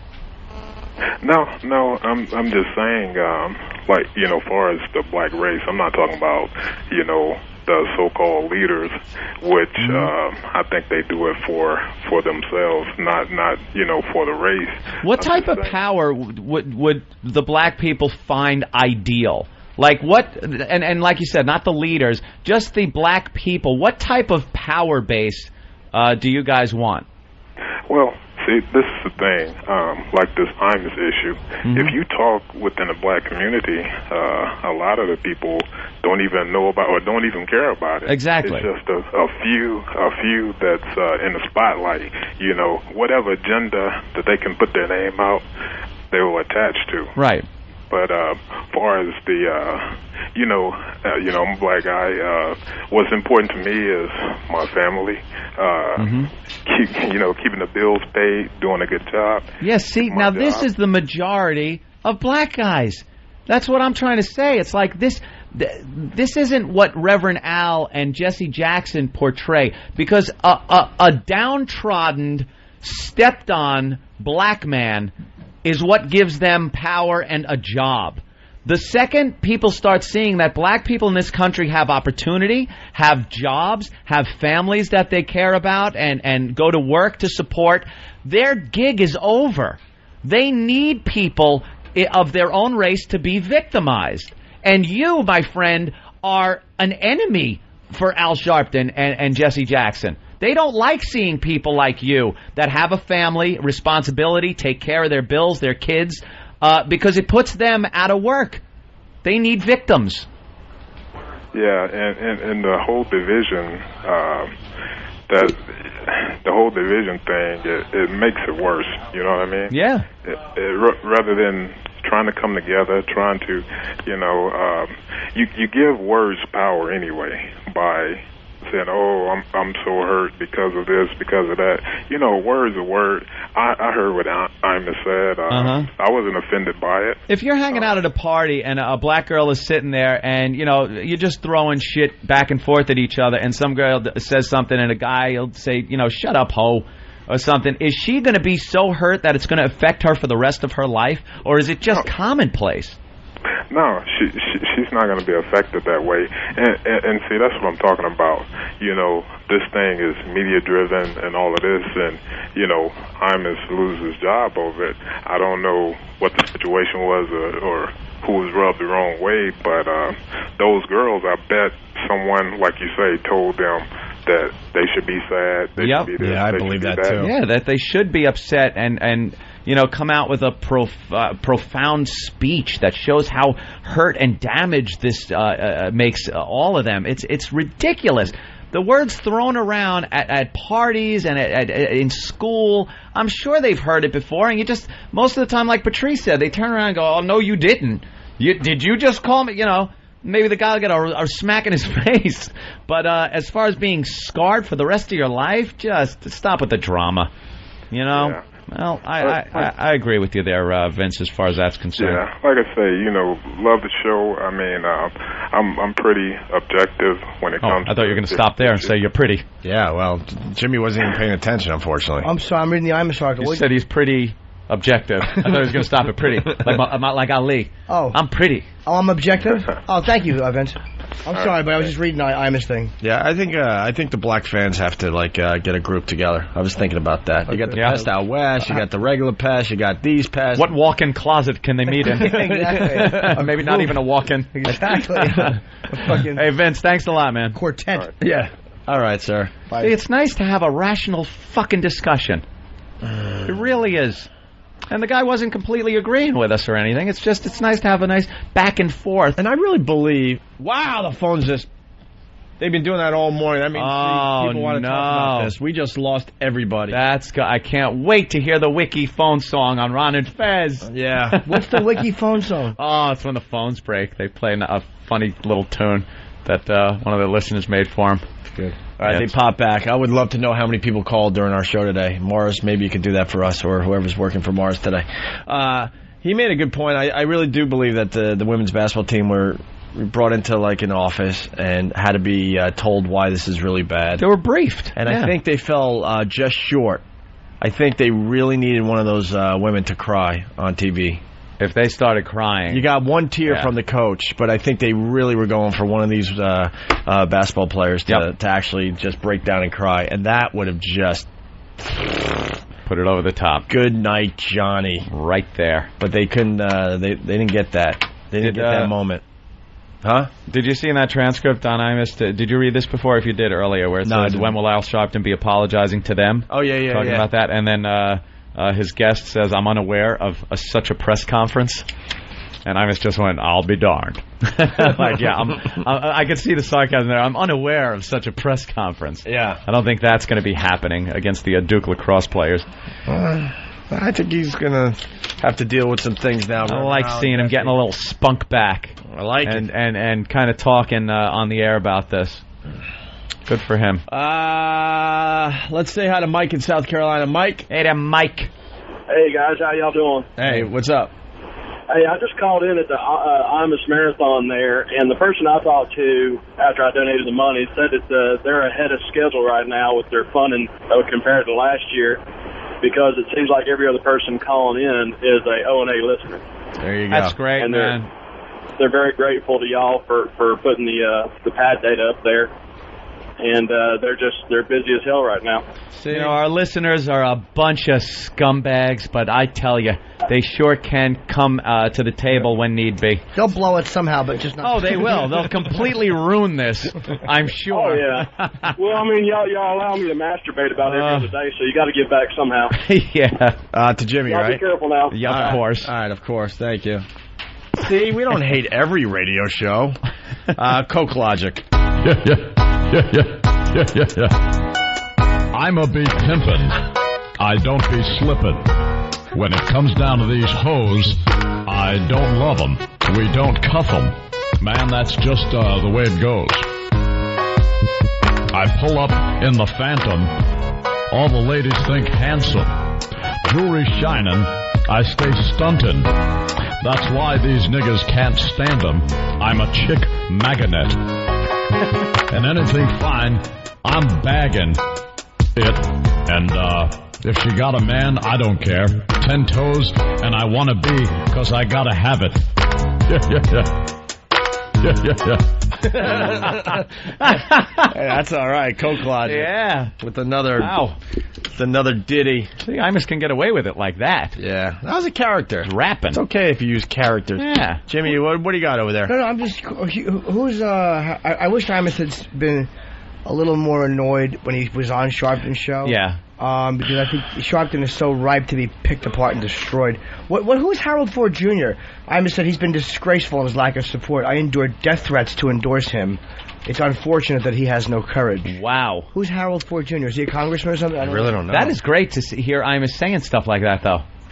Good for him. And you see, the radio is the much bigger part of his gig. He said we have millions on the radio. Yeah, absolutely. MSNBC had a few 100,000, so I'm hoping that the radio stays. I'm so hoping. According to Wikipedia, Harold Ford Jr. is the current chairman of the Democratic Leadership Council. As a former member of the U.S. House of Representatives from Tennessee. And from what I understand, a flaming homosexual? No? What? Wikipedia is always wrong. Yeah, I know. There's always that Wikipedia. There's always that last one. Some goofball has to throw some false information in there. Wikipedia, indeed. All right, why don't we take a break? We'll do a little line of the day and then wrap up a little bit. Can I say thank you to whoever sent me this advanced copy of this Black Sabbath book? Thank you very much. Somebody sent me to it. I just wanted to say thank you. It was received and appreciated. Hey, let's not forget we're doing our first O&A Traveling Virus Comedy Tour Saturday. How can we forget? You get the day wrong, though. It's Saturday. Saturday. Yeah. Hard Rock Hotel and Casino, The Joint. The Joint. You know what I love about this? What? It's all in one place, like the hotel, the press conference, the venue. Like, we don't got to go driving around in the van with Kenny. Yeah. It better be. We're almost there. Buckle up. We could get into a crash. And the good news is I'm bringing my girlfriend, so I won't get to fuck any hookers. Oh, that sucks, Jimmy. Yeah, I'm sorry to hear that. God. I know you look forward to that. You said something the other day. Something came out. Your soon-to-be ex-girlfriend. Was there a problem? Because people like to keep tabs on you and your relationship. We were fighting. Especially me. Because I'm very fond of your girlfriend, and I want to know if I'm ever going to see her again, at least in one piece. Jimmy, you don't mind they have polls out there. How long will last? No, it's great. The fans care. I mean, they know they're involved. We really want to see this work, Jimmy. Yes. We made up. We were fighting. Well, what were you fighting about this time? Is personal. It's hard to explain, to be honest with you. We get into the weirdest fucking things. It's like I don't know where it started. She was away for a couple of days for work, and she came back, and she had like a weird weekend, and I was cranky because of the Imus thing. I came home. Oh boy! And it just was like one of those fucking vibes. Yeah. But she's really good. Did she bring a black guy home with her? Yes! And she said this. I was cranky about the Imus thing. She brought in a black guy. I said, honey, I don't want you to fuck him in front of me. And she said, this is going to help us, Jimmy. Just go to the store for me for an hour. A lot of quiet laughs out there, Jimmy. She's pretty good when she's keeping track for you. She admits when she fucks up. Like, she's really good. She's better at that than I am. Like, she'll say, look, I'm really sorry. That was shitty. I love you very much. I used to do that to diffuse a situation when someone was being irrational, too. Wait. Apologize. Yes, I'm sorry. It must have been my fault. Grit my teeth. Go. It wasn't my fucking fault. And then have to just to make it so I could watch TV in peace. No, this one was on her. Like she knew it too. This was she. Sure, it was, Jimmy. It was. No, was it? Yes. I'll always take her side because she's sweet. You're the sweetest boy, but she's a sweet girl. Here's what happened. It was her fault. She walked in. I'm poking this girl in the shitter. She goes to me, you're not even wearing a condom? All right, the gall. And I say to her, don't you knock. Okay. All right, you're in the right. Rudeness. That is rude. Was that the root of this? So no, we made up. We're fly. I didn't want to go to Vegas without her. I mean, yeah, well, you don't want to. How do you not love a girl who blows you and then goes, my breath's like, and then blows the cum breath in your face? Abominable. Hysterical. It's abominable. Hysterical. Hilarious people. Smells bleachy. Don't forget about the press conference when we're in Vegas Saturday afternoon by the pool. We'll be hanging. Doing the thing. All right. We'll do line of the day. Maybe we'll talk to these guys a little bit. You having a good time, kinda? Yeah. All right. You'll have to come back when we go back to dick jokes and Jimmy touching butts with other naked men. Oh, it won't be long now. Wow, the guy in the Mets uniform, very excited. Two fists in the air like, yes. Fucking, he looks like fucking Gilbert Gottfried, but kind of fat and not like him at all. He's squinty. All right. Cool. What black guy's on? Ixnay. No. Onte itacre I say is they I gay. We'll explain to you, Jimmy, in private. It's like punch sound, woman scream, Opie and Anthony. That's right. Opie and Anthony.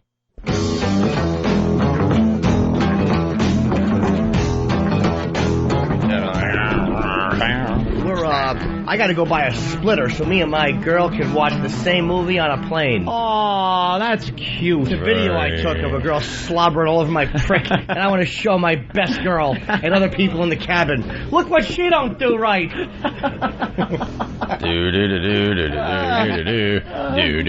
Can we go home early today? I have to. We actually have to. I got a flight at 11:05. There's I gotta get my hair did, and then packing. Got to pack for a big trip. Going to Vegas. Actually, we got to make a very important phone call in a few minutes. Very important phone call. Oh no, minus time today. They've been keeping track of when we go long. And they also keep track when we go. all right. Well, it's going to be minus time. What can we tell you? There's going to be minus time every once in a while. Line of the day, Than. All right, line of the day. Don't point at anybody, Danny. You point. One moment. Stretch. Jimmy, show your ass. What about this whole Imus thing? Well, if you look at the drudgery report, it has transcripts of his... How do you do that so well? It's my slow motion talk. I know that, but when I do it, I just sound like Buffalo Bill. Would you? Oh, yeah, you're good. Thank you. I should go to supper tonight with my girl in Vegas. Ooh, yeah, maybe we'll go get the strip club buffet. Oh, isn't that wonderful? Yeah, eat some lobster. Daddy's gonna go get a fucking lump put in his pants. I'm gonna come out. I spilled chowder on my pants. Let's go home. You sit here and eat the lobster. The $10 lobster. Daddy's gonna go get a lump put in his pants. Daddy's gonna get a tumor on his thigh. You know what I mean. All right, listen, don't forget to donate to Imus's little radiothon, please. The number's up on the pad data. 877-877-6464. Even just $1 to show your support that you're into sick kids getting a little better. Yeah. And you could also donate online. WFAN.com. There's a radiothon banner, okay? Wouldn't it be funny if Imus had just snapped and every time someone donated less than 10,000, Imus would say, "What are you, a Jew?" and hang up on them. That would be great. Hey, line of the day brought to you by BowDogFight.com's upcoming pay-per-view Clash of the Nations. If you can't make the Las Vegas Virus Tour on the 14th... You can make that. Then make sure to catch this showdown of the world's most skilled mixed martial arts fighters. For more info, check out BowDogFight.com/PPV. Here's a runner-up line of the day. If you want a supermodel, you get a white woman together with a black guy, and forget about it. They spit out supermodels. With my luck, though, I'd have Nell Carter with big blotchy white spots. There's no... That's funny. Very good. Oh, well, look at Jimmy. He's not feeling it. Jimmy, what's wrong? That was okay. I know the guys work very hard behind this. Yes. No, they don't. Oh, boy. Fallacy. Like that one. Of course they do. I'm teasing. I think it's me today. Oh, fuck. No, of course not. Why would it be? Here's your line of the day. Here comes. Line? Line of the day. Line of the day.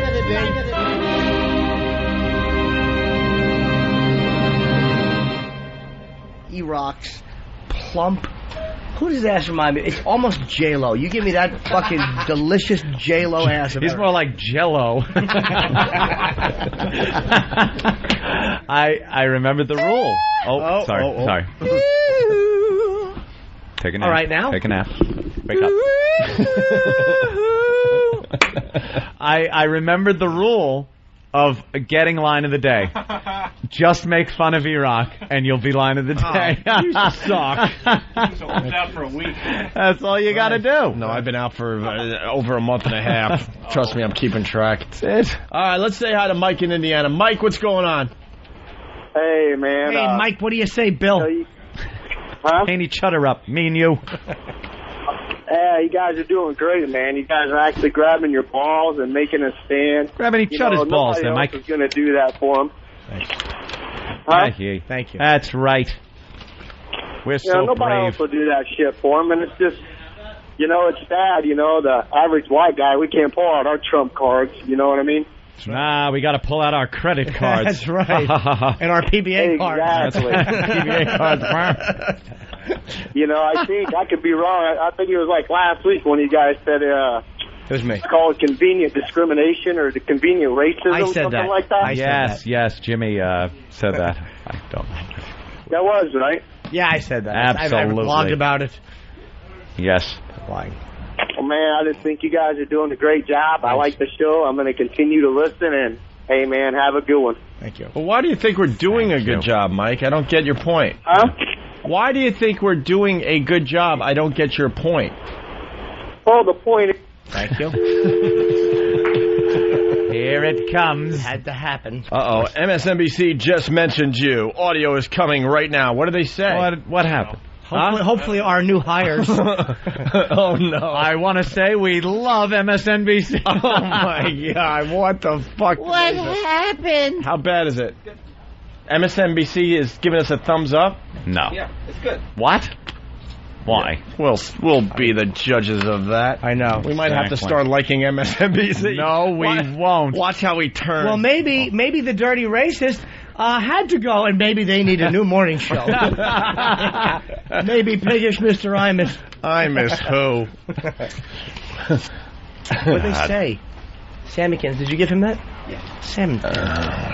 Well, in fact, yesterday on Opie and Anthony, which is another radio show that isn't exactly known for being shy and retiring, Joe, staffers read out loud from hip-hop lyrics, and they claim that what Don Imus said is no worse than what we hear on the radio every day from the music industry. Is that a fair point? Well, that's a fair point, and it really does have to stop. I mean, I think those people who are fortunate... Fuck, I think we started the rap lyric thing. I know that was pretty obvious, but we hit on it very early yesterday, and it's all over the place today. Read that. Good. Wow. I don't like that. Look at us being intelligent.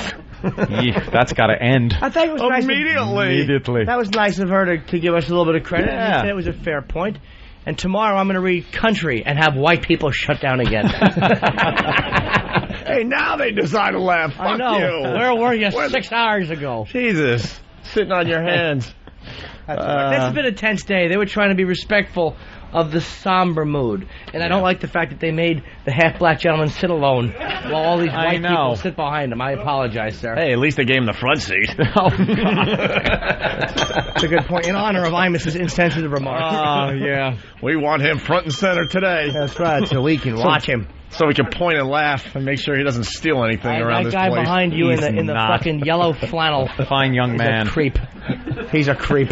Oh, that guy? Yeah, the guy behind him with the flannel and the glasses. Hey, the laughs are still coming, so don't say we stretched to get to 11. Yeah. You bastards. That's right. I got to get out of here. Yeah, we got to make a phone call. And tell Les, by the way, I'm tired of this shit. He doesn't even know who you are. I know that. That's why. That hurts. Jimmy, I was kidding. I met Nessman. Actually, you know what? I know he knows who you are. He's very nice. Because you, Anthony, and myself now have little caricatures at that steak joint that we all went to. The Palms. Yep. The Palms. I have not seen it. Supposedly they put up little caricatures of I'm going to fucking bring a date. I your got to find a chick to go with me to the Palms restaurant. But you could bring your girlfriend. Make sure you bring a magnifying glass. Oh, really? Your head's a little smaller than ours. Oh, no. Again. Oh, no. I don't even mind. It's time that Jimmy's head gets a little bigger. How long has this guy been a member of the program? How long does Jimmy have to be the whole head? I actually don't mind that. I probably, in fairness, should not be on that wall. It's all Lil head. I can't tell you how many times we've taken pictures, all three of us, me and Ann very close together, and Jimmy just far enough further away where they could go chop in Photoshop. And I wham. And I actually the artwork for Vegas, they tried to put me in and Jim Norton, and I'm like, take that off. I actually am very comfortable with it. It was like they tried to slam you in there with a mallet. It's not needed. Can we get a picture of our caricatures? Because I hear your head's all. I have not seen it. Tiny head. It's a slightly smaller than ours. It's like you were the progeria kid. What the fuck you call those things? Progeria. Enough of being nice and being socially relevant. I want to beat progeria kids. I want to punch right through and watch my fist come through on the other side like saran wrap. No more of this responsibility shit. We're just not going to make it to 11. We're trying, but it's not happening. What, 5 more minutes, you guys. I gotta go. We gotta go. Yeah, we gotta make a phone call. Yeah. All right, we get a minus. We get a minus today. Peace. Little minus. Hey, guys, for the people that are donating, man, what can I say? That's awesome. On behalf of Don Imus, thank you. 877-877-6464. And if you're on Pal Talk, I put the number right up there at the top of the screen, so please use it. And make sure we keep this on the pad date all day, or as long as we can. I don't know how that shit works. Till noon? Whatever. All right, we'll pick up the calls tomorrow. Bye, guys. Thanks. Later. I just ate 4 burritos and drank a pot of coffee. Anyone for trouser chili? Oh, God damn. The Opie and Anthony God. Line of the Day is brought to you by Bodog. If you'd like to vote on any of the weekly show polls, go to iliketolisten.com.